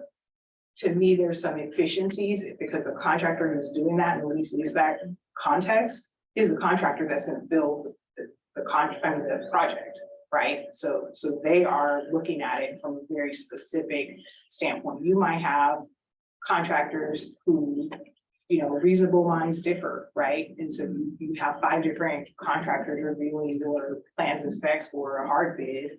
Each may say something different, right? So what does the district pivot to, right? So that's what I mean about unwieldy. I just don't, it would have to be super focused, and it's just not a practice that I know the districts undertake when they're doing a hard bid. Okay. Okay, so last method, design build.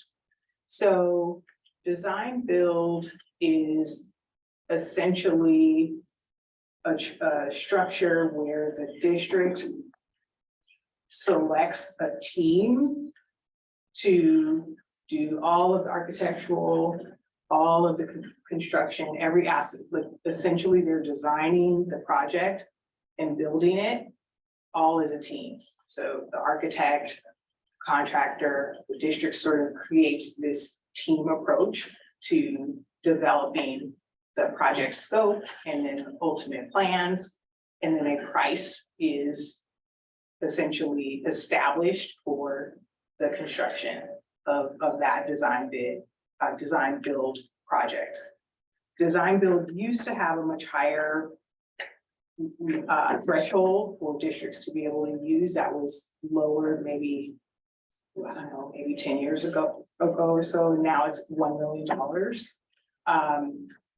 That, so your project has to be a nice size project. I mean, it's not intended for your small 150,000, 200,000, quick project that you may be doing at some of your campuses. It's intended to be for a slightly higher level project, but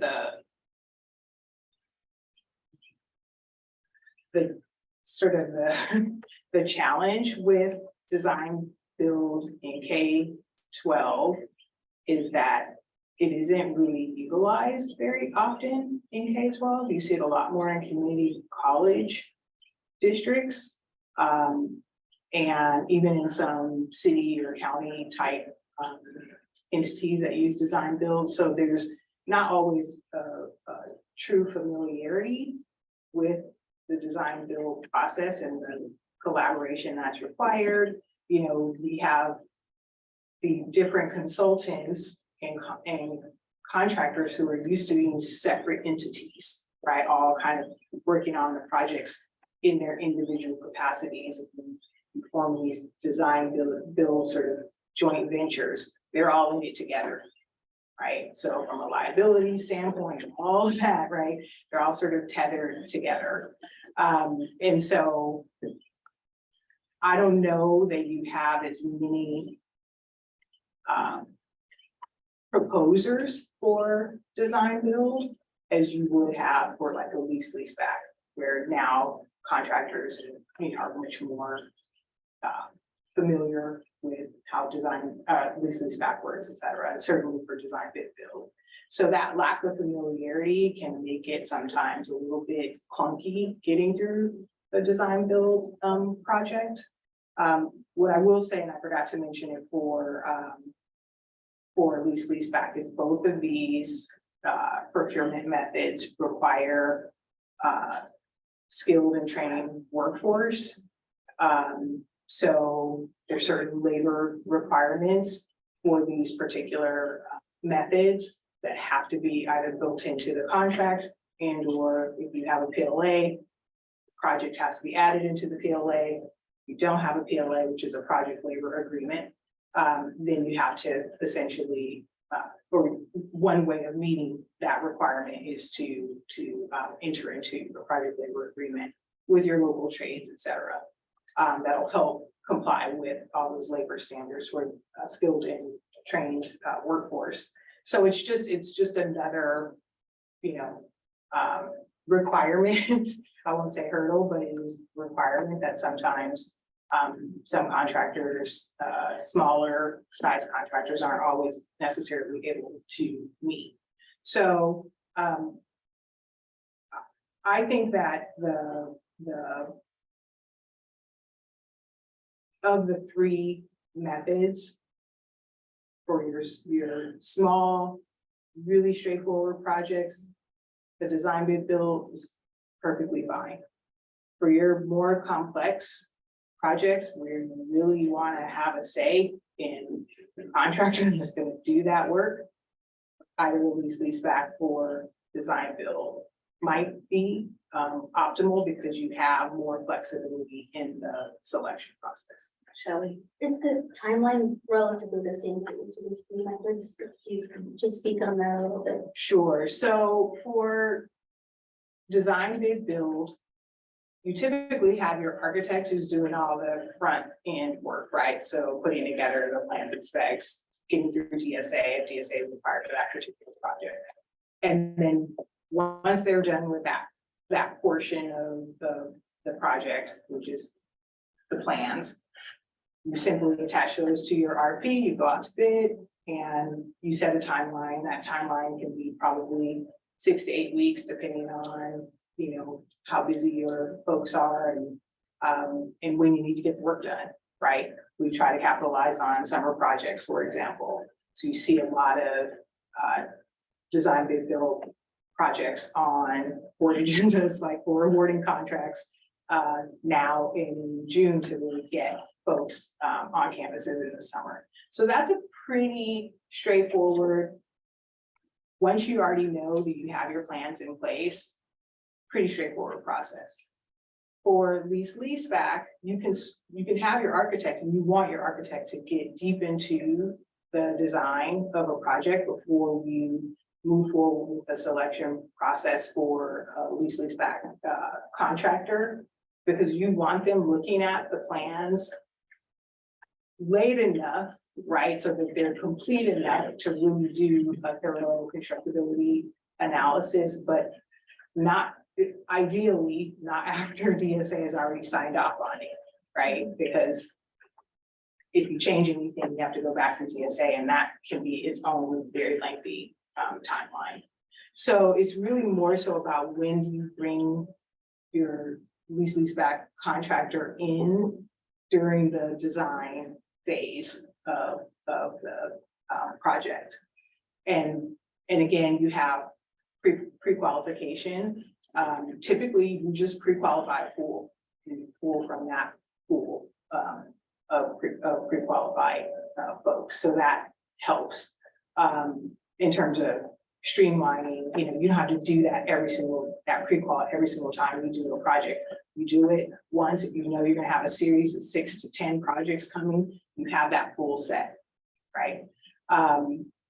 So that helps, like the first time you do it, right? When you do the initial pre-qual, it's gonna take a little bit of lead time. But once you get that established, then you're doing your best value criteria for each project, right? So that those would be done on a project by project basis. And again, selecting a leaseback contractor can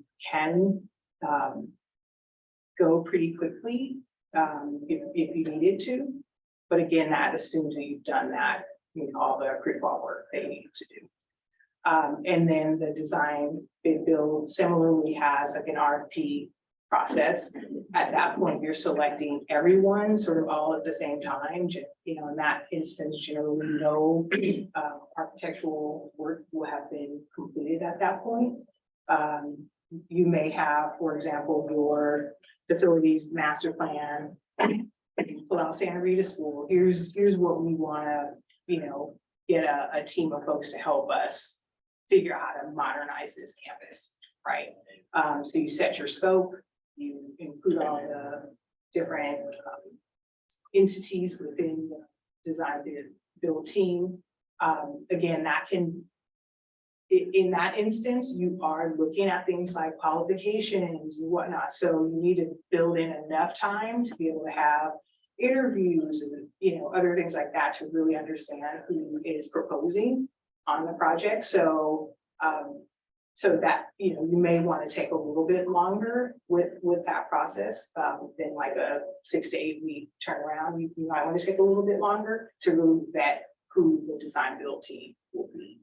But there's no, you know, magic number per se, but I just think it can and probably should take a little bit longer in a lease back.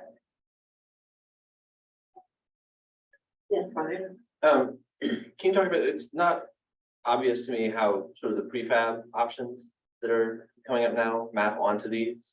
Do they map onto all of them? Like I don't see how some of the prefab would work with a design bid build, because they do what they do, right? So. Well, but I know, and Lisa, who's on the line, may be able to speak to her experience with prefab, but it has to go through DSA. Right. Right, so like we have to have someone get through DSA. So typically are hiring an architect to help you with that phase of the work.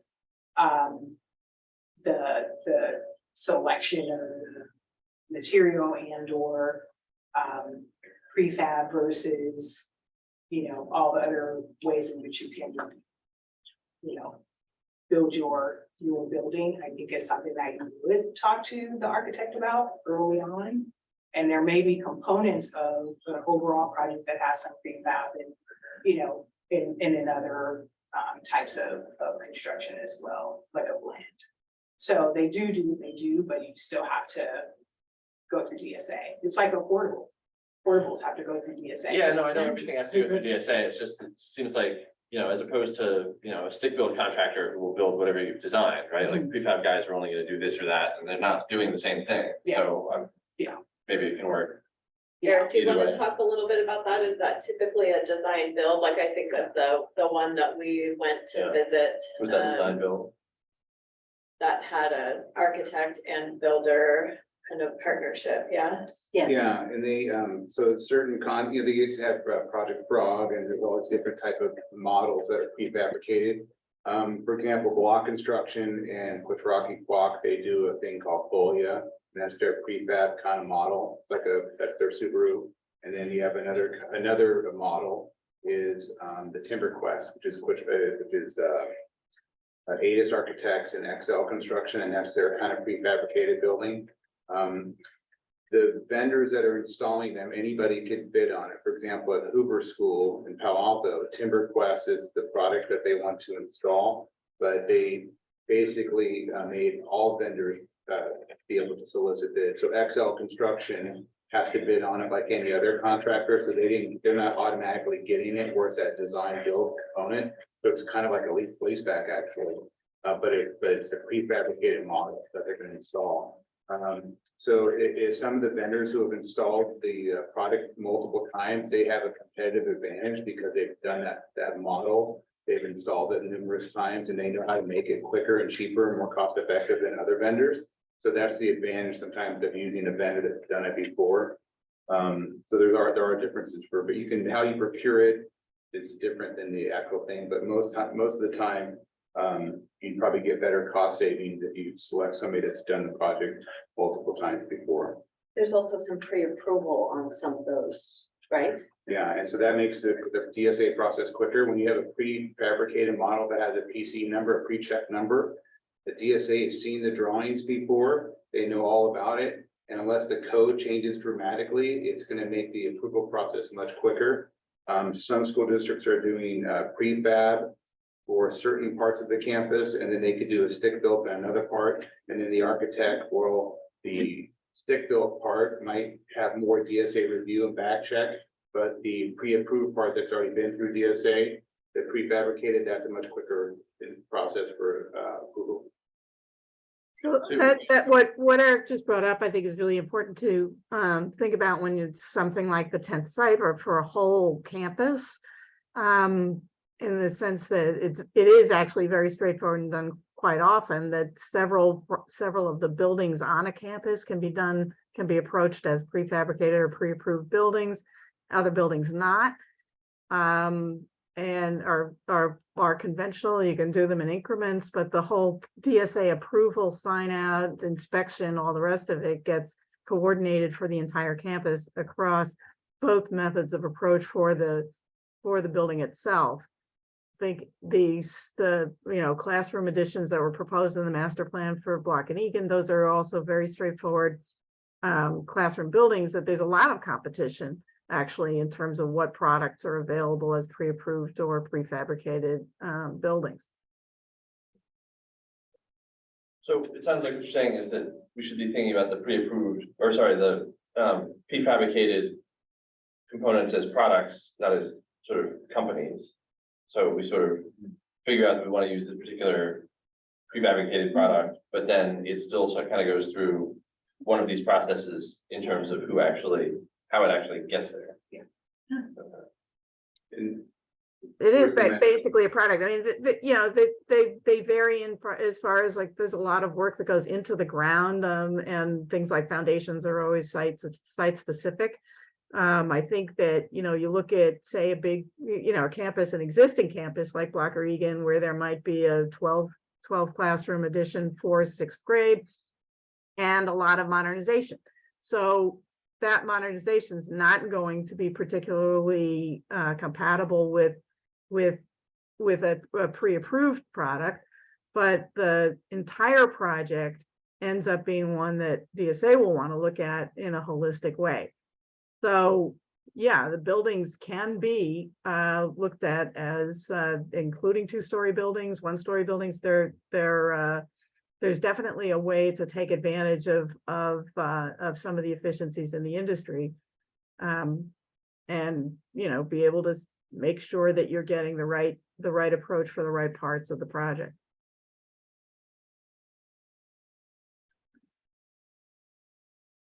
Any more questions or comments? I just need to clarify, because I was going down the same path Brian was. So of the three, if we're going down with pre-approved approach, any one of these three fits, the prefab approach, any one of these three approaches would fit. We want, depending on what we wanted to do. Yes. There's no preferred methodology playing out. Okay. That's where I was headed mentally as well. Okay. We're thinking of that as one of these better than the other, and the answer's not really. Okay. And one of the things, just more of a general comment, as you all are updating your facilities master plan, sort of identifying the needs at the various campuses, including the 10th site. is sort of coming up with an overall kind of bond program implementation, sort of, you know, who will be on your team, right? Do you have one architect or many? Do you have a pool of architects? Do you get your pre-qual out of the way in case you want to do lease back for any particular projects? Maybe trying to identify early on whether there's certain projects that may just be easier to do a quick, you know, design, bid, build approach, and then others that you want to identify for one of the other alternative project delivery methods, because it'll help you get those pieces in place so that when you're ready to move on the individual projects, you're all teed up, right? You have your consultants in place. You think you have a good sense of the delivery method you want to use. You know, and that of course could change if circumstances changes, but it's just nice to kind of go into it with a plan of how you're going to implement your bond projects. And I know Eric knows that very well, so. Yeah, I mean, 18 to 24 months is, I always say that's a good time, because that allows, if you do a pre-qualification and get a pool of contractors, that allows them time to get through, when usually you don't get them super involved in early at the construction drawings, but when there's a thing called 50% CDs, when the construction drawings are about 50% done, that's when you try to get some more input from the contractor. And you know, I'm not an expert in building, but so that's why we rely on the contractors who are experts and get them involved early on. And Clarissa used the keyword value engineering. It's very important that the builders are actually out in the field. They have a really strong understanding of this, that there's a better way to build it. And that the design looks great on paper, but out in the field, it might be difficult to actually install that certain HVAC unit on a roof in a certain spot. So that's where the contractor can come in and actually save the owner of the district money by figuring out a better way to maybe design it. And it's not to change the overall design, but some of the key components of mechanical, electrical, and plumbing, those are the three most expensive parts of the building. And so it's really important, I think, to get those people involved early on to really give you some expert advice.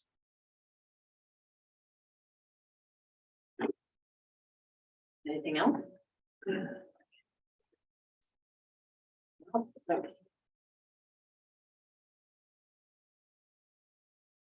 So do you need any direction or anything from us from this study session, or what's the plan?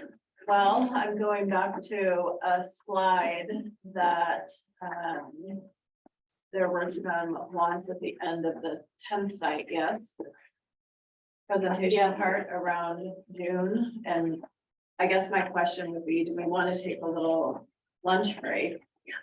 And then come back and kind of map out our next steps, and is there any further discussion that needs to happen? Are there any things that we need to plan for our 2 June board meetings to get on the agenda to make decisions around? I think that's a good idea. Yeah, but I don't know. I think we need a little time to, think of more things for sure, so. So for the public who may be watching, we're Yes. going to pause our meeting. Yes. Take a lunch break. We're not talking about anything related to any of these 4 items. And then we will come back. Jessica, do you have an idea of how much time you might want for a break? Would you guys like for a break? Half hour or? Yeah, half hour. Food here? Yeah. Okay, I watched it. So half hour, I think. So at, Kind of a round number there. 12:40. 12:40. Okay. Yeah, no, we want to put a number out there, Yeah. but 12:40, let's go with 12:40. Audience. All right, folks, we will be back at 12:40.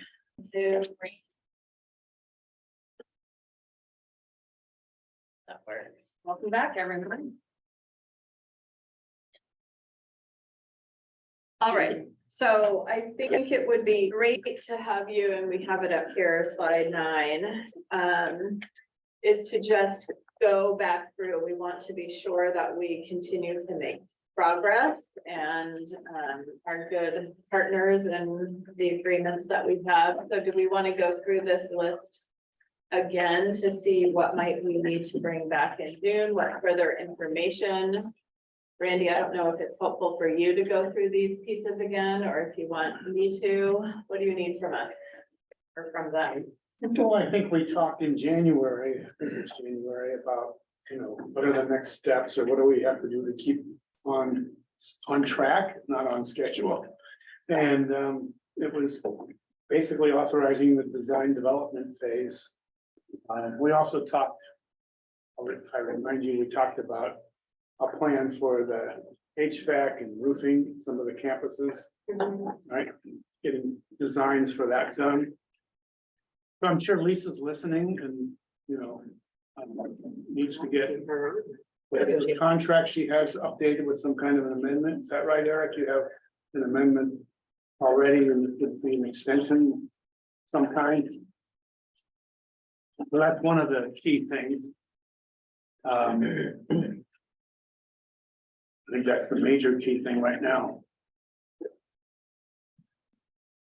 Well, you have the commencement of state injury reuse is you're talking about more the actually roof and HVAC stuff, not tent site per se.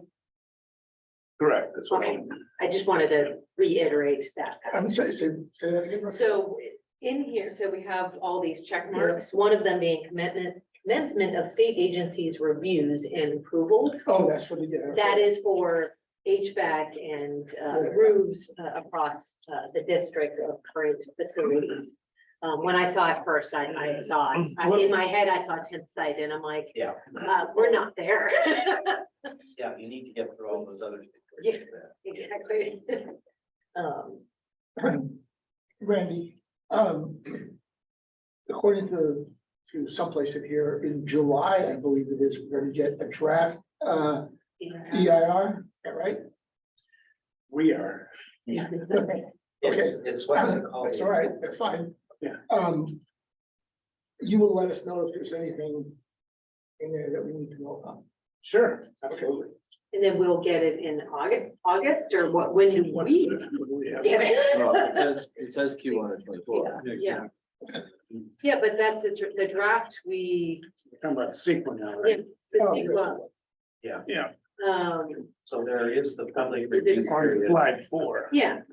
So are we considered public and we just see it then? Yeah, you'll see That's what that. I'm asking, Yeah, yeah. you'll sort of put it out into the world as the agency, the lead agency. So Okay. you'll see it and you'll have access to it. Okay. And that way, if your constituents are sort of saying, hey, what's going on with this? Okay, Yeah. the reason I'm asking is because of, what's the word that you use when you want to fix something in the remediations? No, that's not right. Mitigation. Mitigation. Yeah. So, I would expect us to have some opinion on mitigations. Absolutely. And so I guess we would like to see it before put out to the public. Well, I think typically we would have some information for you before it goes out to the public in September. I don't need to know the whole Yep. thing. Yep. I expect that you will read it completely several times. And- Okay. So I see there is a want to have the board extend Lisa's contract and design development phase. Do we want to talk about a little bit of the details of what does that entail? Is that a full development of the school, future school at the 10th site? Lisa, do you want Yeah. to talk? Well, so there's sort of two pieces. One is the building piece and the other is the site design. So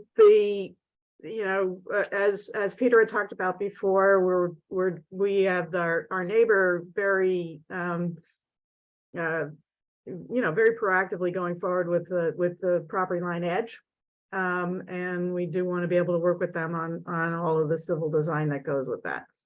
The building design is, as we've talked about, fairly frequently, is designed for a school that could be a K2 or a K5 or a K6 or a 6-8 or whatever the board decides, or a K8. What's drawn for CEQA is the most intensive use of the site, the K8. All of those have some core facilities like the gym, which we're doing in joint use with the with the city, that don't really change. The classrooms, general education classrooms, don't really change. We have held back on any kind of detailed design of things like, you know, casework and counters and sinks and things like that, depending on, you know, whether it's going to be a science lab or an art room or a kindergarten. But the basic building stays the same. There are state agencies which are not DSA, but CDE. So that's California Department of Education. And they have, for new schools, they do have some site requirements. So when we, you know, when we say, okay, say we said it was a middle school, the CDE would actually have to say it's okay to do a middle school on less than 17 acres. Now, all across the state of California, there are many, many middle schools that are less, but you do have to go through a process with CDE showing them that you are doing the kinds of activities on the site that work for whatever is selected. So again, we're trying to get sort of pre-approved for just about anything that the board would want to put there. So we'll be walking through a process with CDE, and there's an amount of design development that's needed to be able to do that. The schedule, you know, options that we've talked about are all, I think, I think Clarissa was very good about just showing, like, when is it really, when does the contractor involvement in a lease back or other arrangement get really useful? And they get useful later. They don't get useful right now in what we would be doing in design developments. We're not suggesting going into construction documents, which is where, you know, a decision at some point would have to be made about what's our delivery method, and, you know, whether all or some, or, well, not all, but some of the buildings could be done in a you know, with an existing product that's pre-approved or prefabricated. So with the funny shaped site and the density and the 4 acres that are in the approved in the sort of agreement that LASD and Mountain View have, we're into a 2-story school site. And so that 2-story school site has to be pretty dense. It has to have fire ratings and things like that would be part of a negotiation with any prefabricated, pre-approved provider. Because most of those buildings are pre-approved to go out on open campuses, so where there's lots of space around them. So so I think that, you know, none of the work that we're suggesting we go forward with, so that we can continue to work with the city on the site, with our neighbors on the site, with the state agencies on our approvals, and you know, just to keep the project on track for proceeding, conflicts with the ability of the board to make decisions at a later date about either the program, in terms of what grade levels you want to put there now, or the method you want to approach in terms of project delivery. So we do feel a little, you know, like anxious to get going on some of this DD work, so that city sees us going on forward. What is the gym that they're actually going to be a joint user of? Our property lines and just what are the costs involved in this project? Because I would think that one of the ways that you'll have that, you know, one of the factors that you're going to take into account in terms of delivery or of using other products is the cost. So this is what enables us to get like real costs, not or somewhat real costs, but not just square feet. So that's kind of what you know, what that design development phase would allow us to get on with. And you know, it would also enable us to do things like set performance guidelines for things like sustainability, energy efficiency, insulation, things like that, that you then want to take to anybody who might be providing a building and say, okay, it's got to meet these requirements in order to have ongoing, to, meet what the policy of the district is, or how much daylight, or any of those things. So that's kind of where the design development phase would allow us to get very concrete. And so yeah, we would love to get going on that and get some reality to what we're doing. And I think it would move the project. While I'd like us to move the project at some point, we don't know what's going there. I think only thing that we could really more go forward with, or just thoughts that I'm having, is more of the stuff that we know are going to be the same, whatever is there, which is the gym, is the fields. What else? The drainage. The drainage, yeah, the drainage. And that didn't come up in your conversation. They said that's gotta get addressed. Really. If right now that's the drainage for all the parking lot out there, then we gotta figure out what we're gonna do instead. Oh, absolutely, yeah, that they can't keep draining onto our site, and also they can't keep driving over your site. Right now, their circulation goes over your site.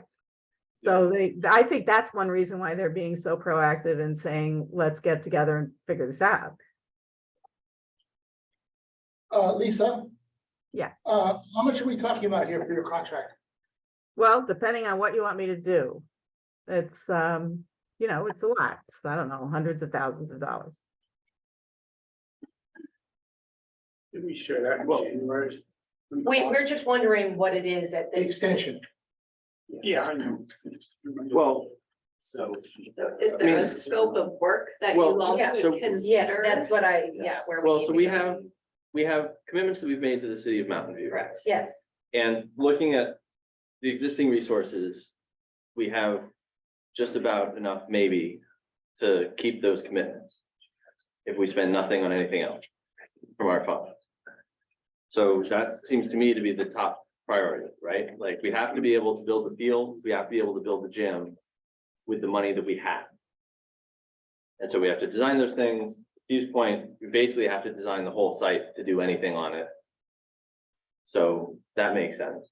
And what I heard from Lisa is that this design development work that needs to get done does not limit or constrain any decision you will make in the future about what program and what type of school needs to be there, but it's the other work, I think, that needs to get done.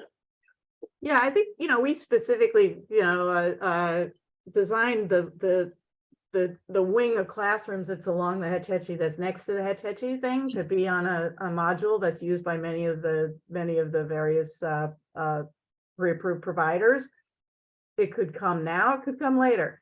It fits. And again, the kindergarten classrooms that we show are all, they're all consistent with what the industry could provide in various ways. So I think from a constructability viewpoint, that a project limit line that could make sense is to take the gym and the kindergarten area along with the blacktop,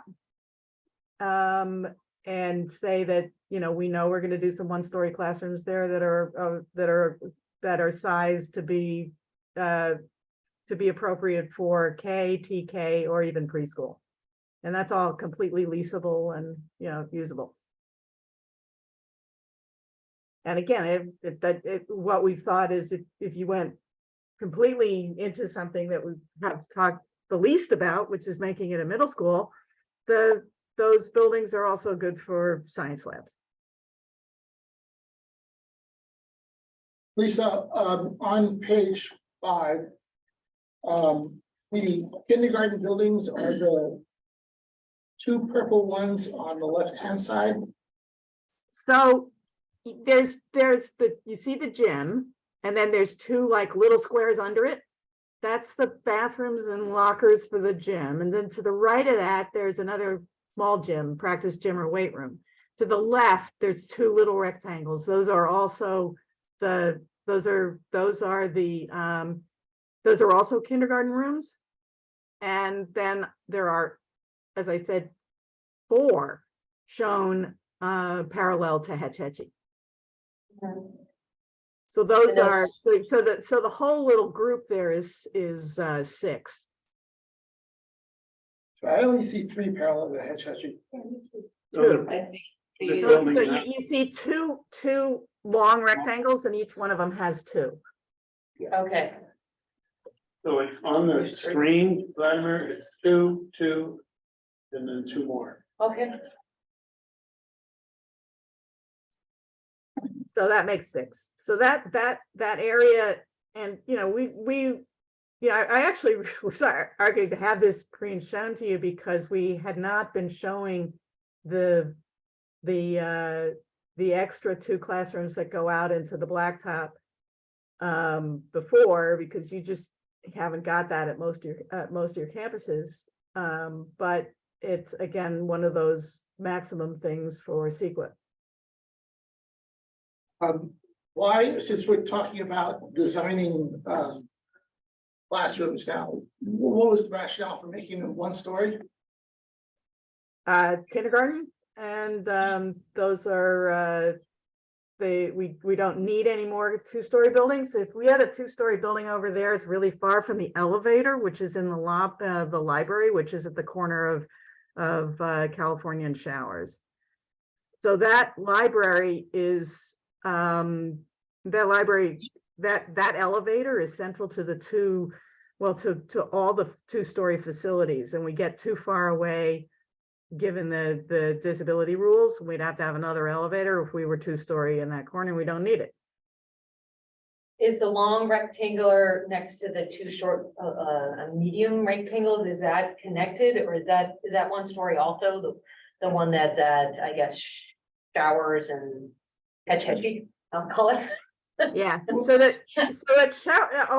Showers at Hetch Hetchy, yeah, that 2-story guy, that is connected. And it is far enough, it's far enough away from the elevator that we have to put a ramp there that makes an amphitheater in the courtyard. But again, that is the building that could not be built at this point if you were doing a 600 student or K5. Like that guy, just take that away and you're done. You have a smaller school. Randy, can you just indicate on there what which one we're talking about? Is it The long one. This one? I think That it's one. just- This is the 2-story. Yeah, that is a 2-story. All three at Showers. The U at Showers. The U. The U at Showers is 2 stories. Okay. What's the cost difference between making a kindergarten building 2 stories with a ramp as opposed to 1 story with 2 buildings? Well, I mean, if we wanted to hook up if we were building the wing that's part of the U on Showers, we could hook up to that walkway, and we would have a ramp, the single ramp. So that would actually be more affordable. So that, yeah, I mean, essentially to get to a second, yes. Well, Lisa, I guess the thing is that, at least for me right now, it seems to me that we're making design decisions for particular buildings without, at least for me, understanding some of the ramifications in terms of cost. And I'd just like to reiterate, at least on my part, I think the other board members as well, cost is a big issue. We don't have enough money to go around. So Yeah. So that's, I'm interested. so interested. one-story buildings are cheaper quite substantially. And the extra 2 classrooms that I just drew out there, they are identical to the other 2. So again, when you look at anything, whether it's identically made in a factory or identically made in the field, that kind of repetition really reduces cost. And Okay. when you, so that's the, and that, it also means that I didn't have to design it twice. If that were a two-story building, it could be a continuation of the other wing, but if it's not a continuation of the other wing, because for instance, we didn't build it, then we'd have to get an elevator out there and there's another $400,000 down the drain. Can I ask a clarifying question? The reason you did two one-story K buildings is because TKK are not allowed to be on the second floor, correct? Yeah, they're not allowed to exit with older students. They can't share a stair down because the state is afraid they'll get trampled. Right. But they could be on the first Can't be floor on of the a second floor, it's just second more story complicated. building. They absolutely could be on the first floor of a two-story building, and in fact, the first floor of the wing that is on the courtyard could be K. There's no reason why that couldn't happen. That's fine. It's just that you can't have those little guys sharing an exit there with the older children. I mean, to sort of, I think what becomes clear is there's a lot of detailed decisions that are impacted by the program that's going there. Yeah. So I think the general sense is we don't want, just speaking for myself, it makes sense for me to not have Lisa spend a lot of time on these details, Right. right? Correct. But like the details that make sense to spend time on are the ones we've committed to the city that we'll build. Yeah. Yes, Everything else is pending our decisions on what's gonna go there and money to do it. Yep. Neither of which we have Yep. at the moment. And the So- drainage, right? yeah, Like the drainage that's is gonna literally be- Well, how I. and that's all the- It's exactly what I said. Yeah, Yeah, It's how I feel like it's a little cart before the horse, doing it any other way. We have no idea what's going there right now, but we do need to do some work related to the city. So the gym and the fields slash drainage are what we should be Right. looking at. Can I ask Lisa a question? Yeah. Lisa, I was under the impression that the design that we're seeing here is sort of the maximum build out under CEQA and gives us the maximum flexibility. If you do this design under design development contract, stuff that we don't want, Mhm. like the extra kindergarten rooms, or we want to change something from single story to two-story. Can we still do that, or we lost a lot? We spent money. No, we haven't lost a lot. I think, I'm convinced that the U-shaped two-story area has to be two-story.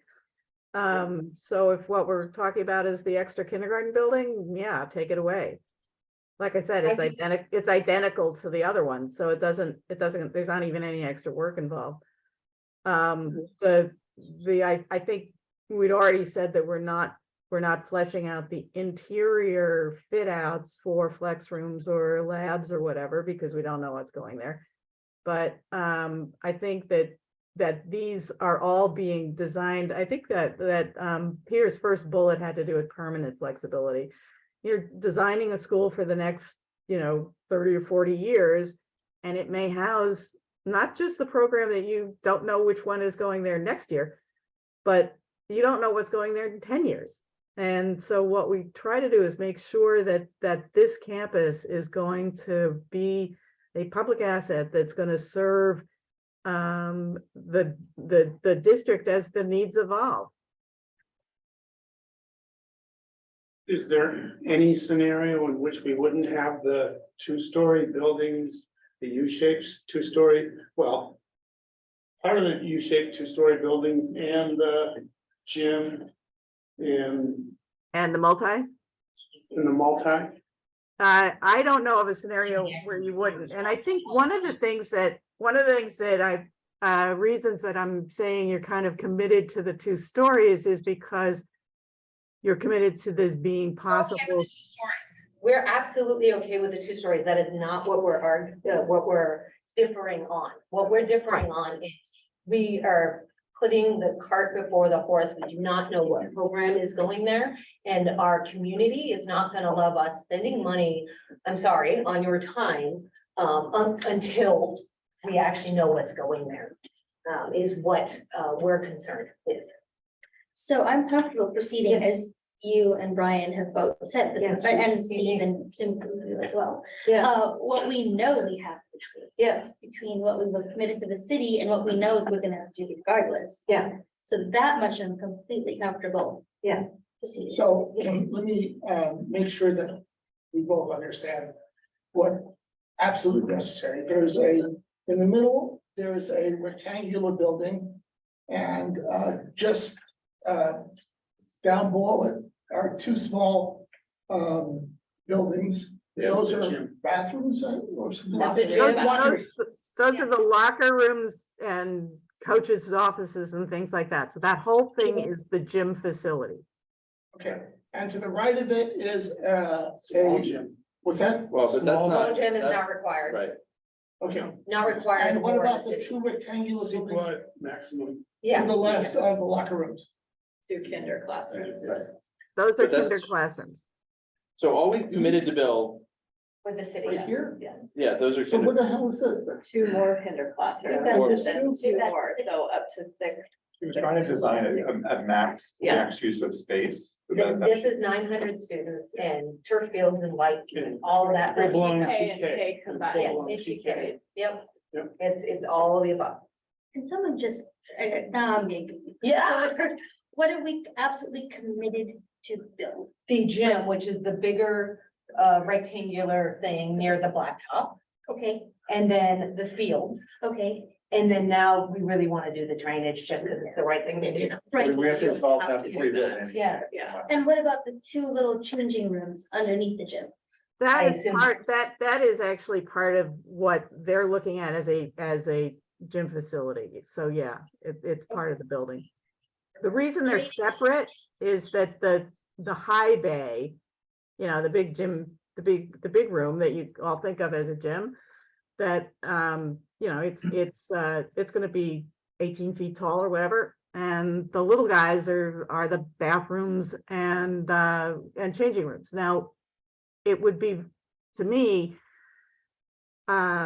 peculiar to have a building like the gym that's being used by the city and didn't have bathrooms. Yeah, no, that's No, fine. no, we get I it. think you need the bathroom. Yeah, Are those buildings, sorry, are they connected? It doesn't Yeah. look like it. Okay. So the white is connection? Yeah, actually the navy blue is solar panels. So it's, so that's what's different. They happen to be over roofs that sort of align with uses underneath, but that whole rectangle is a building. Okay. So that white situation are around them are the actual building too. Okay, that's a good clarification. I think we all thought the purple and felt was the building. Oh, Buildings. sorry, no, but just solar panels and happens to be where they face the right way. Okay. So we are okay asking Lisa to do the gym and the two locker rooms and drainage. Is that right? And the fields. And the fields. And the field, sorry, yeah. Fields. Right. But we- But we what- can't vote on her to do it, right? Yeah. Yeah, no, The direction is, yeah, we need to have a We discussion still- about the fields too. So is the direction that she comes up with a contract for what we are Correct. comfortable? Yes, yeah. Not correct. to vote. Not the road, the direction that's what we'd like the extension Or the scope of work. as it relates to the 10 Amendment site. to the contract. But just design development only. Design development only So Yeah. for that. one So- question, Yeah, Lisa, one question.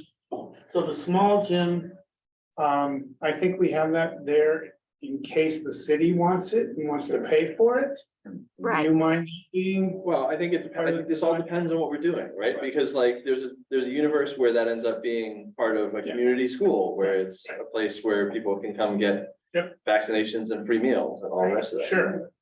So do we not want to pursue that now? But is we, what you're saying? we don't have the money for it right now, so no, I don't want to pursue it. So I am going to leave space for it. Yeah. Yeah, Yes, that's fine. sure. And That, now, that's part of this, is just to make sure that we've got, you know, this, like I said, the layout is so that we could grow over time to 900 kids, or we could make it make sense for the smaller enrollment now. But definitely have not wanted to sprawl out and use up space with buildings that would, you know, later have to be demolished. So we will leave room for that little guy. all right, also separately, because it doesn't have to do with the 10th site, will we be needing to contract with her as it relates to facility master plan stuff? Is that part of a contract? I'm just trying to make sure that we have that direction out there Yes, too. if we want to, I don't know if that needs to come in June, Okay, or if we have some staff level work that needs to happen before. Lisa would come back with cost updates and okay, general updates to the plan. okay, I think there's some work we can do first. okay, that's fine. I just wanted to make sure we weren't missing that piece. I know we were focusing on 10th site.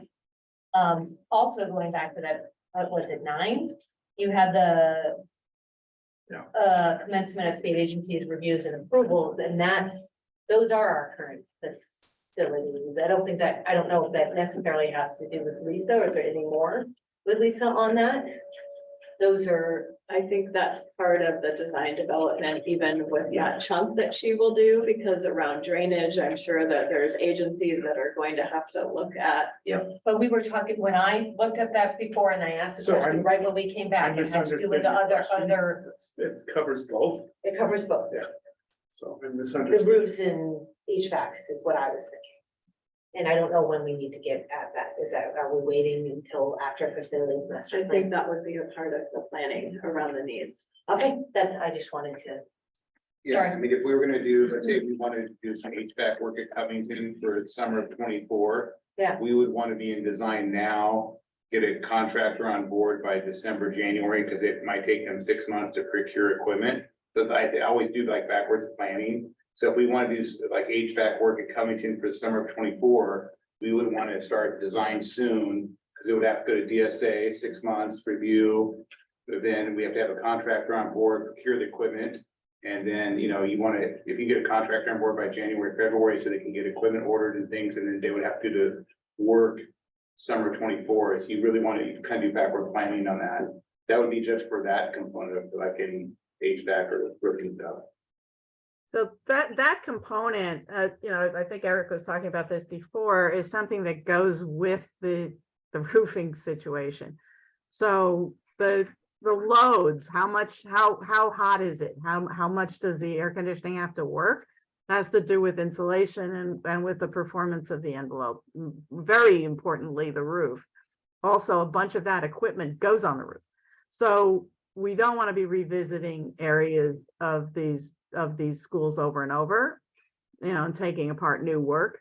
So let's say we have something really, you know, something coming up in, you know, what we really need to deal with in terms of HVAC. You know, let's make sure that we've got the rest of the sort of work that goes with it sort of encompassed in that project. So Jessica, I remember in January, the board giving the go-ahead for her to do design development for the HVAC and roofing at Yes. some of the sites that needed it most. yes, And I think we need an answer to that question, whether she's gonna go ahead with that or not. And as Eric said, if we want to do that work in 2024, we might need to make that decision pretty soon. Yeah. And if we need to bring back the cost stuff that we shared in January, we could do that. I think That helps. we may need that.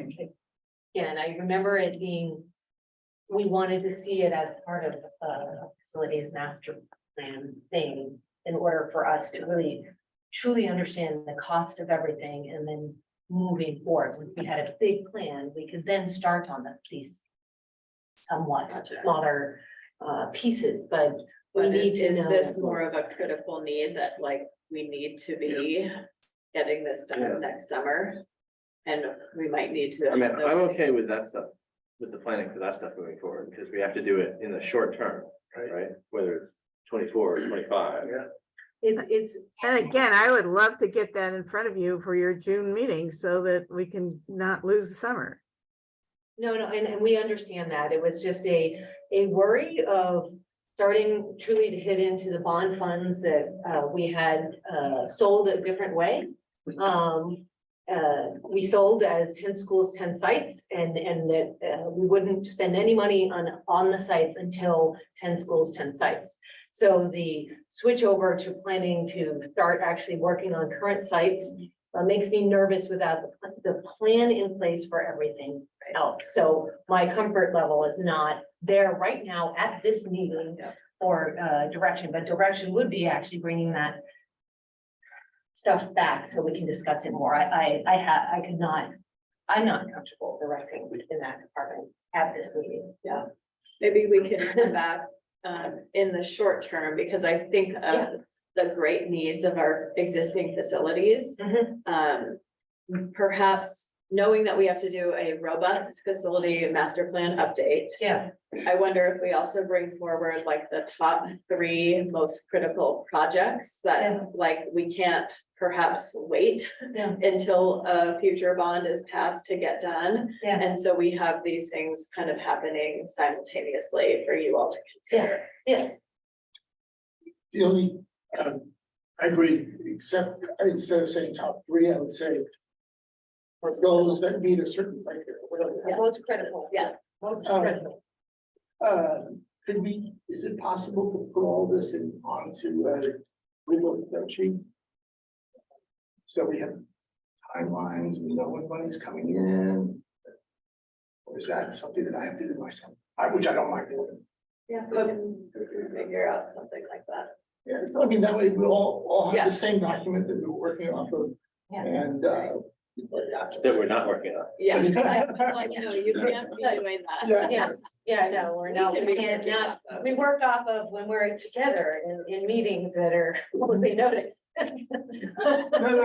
No. We're having Yes, fun. it's all Peter's. That would be a helpful document. Yeah. Yeah. Well, so I feel like that's direction for our existing sites. So what's the process for charter school facilities going to be? The process for charter, like For they're. figuring out where the Right. charter school, no, for the future, like what is our process over the next 12 months for figuring out where the charter school is gonna go? That's a good question. I think that we need to see how this EIR goes, right? And see how that goes forward. We also have the parcel tax that we're working on. We are doing a lot. I don't foresee us getting back to that until beginning of 2024, really. I don't know.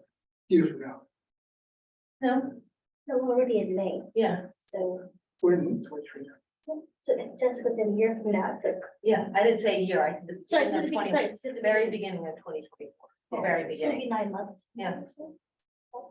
As it relates to facilities, I wonder if we think about 2 approaches. One, if they exist in their current state, right? And I wonder if we want to bring forward a plan for helping you get to that decision. Where do we want to bring in community input? What information do you all still Yes. need to consider? And a bit of a timeline for that. Would that be helpful? That'd be great.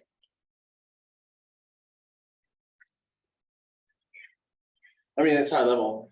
I don't know whether, I guess we've got sort of a high level direction here, right? So I expect that you're gonna come back to us with a more detailed timeline for our existing sites in terms of when and how we're gonna figure out needs and when and how we're gonna involve the community.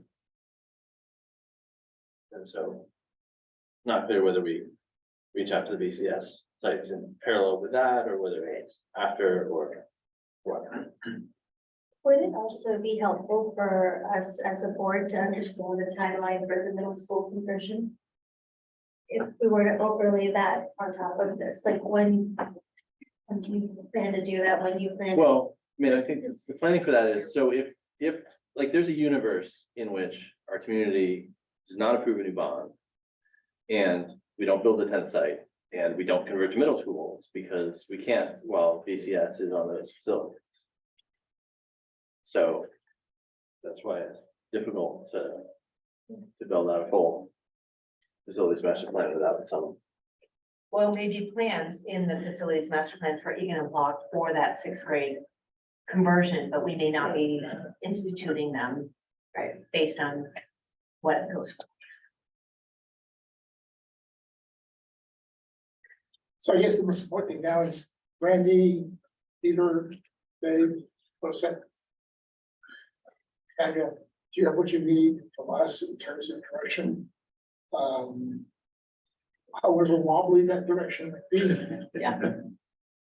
It wasn't wobbly. I feel like we have a lot of very clear things to bring back, both in June, in fall, and by the end of 2023.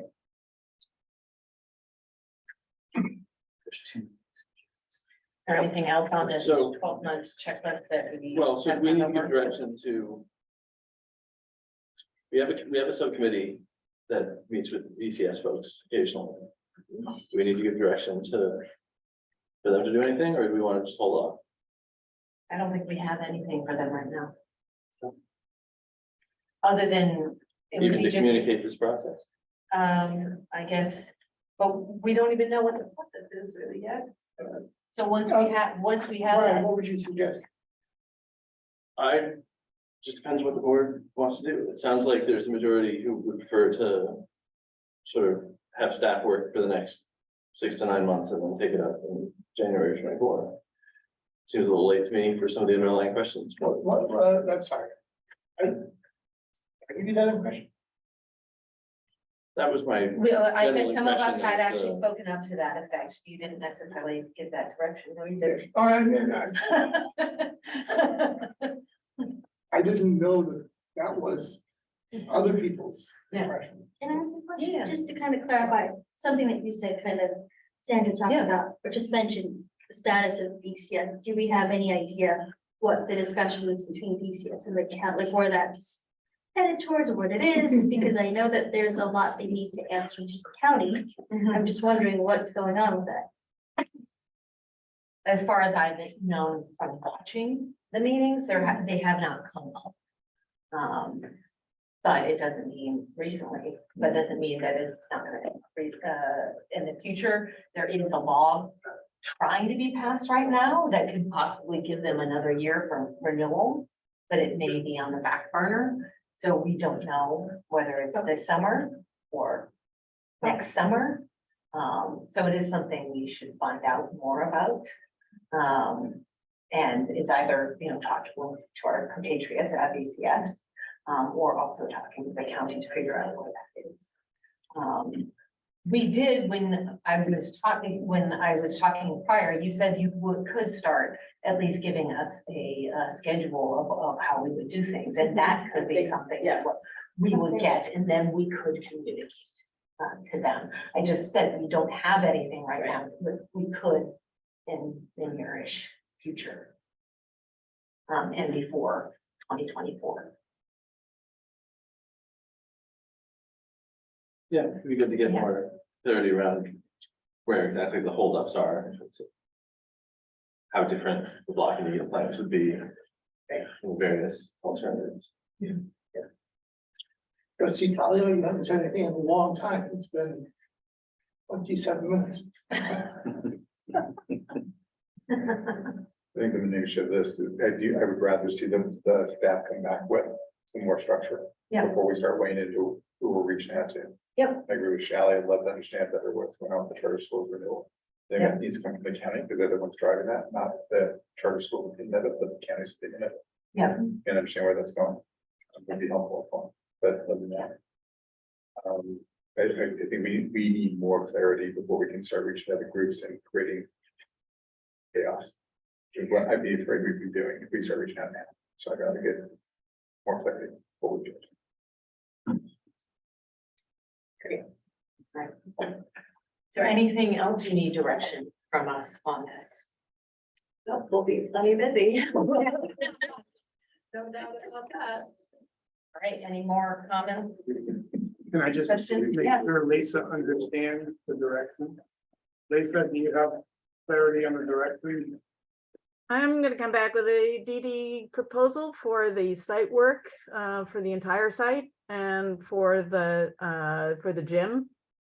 And the gym will be designed within the boundaries that are shown so that it wouldn't intrude on spaces like, you know, the small gym, whether it comes or goes.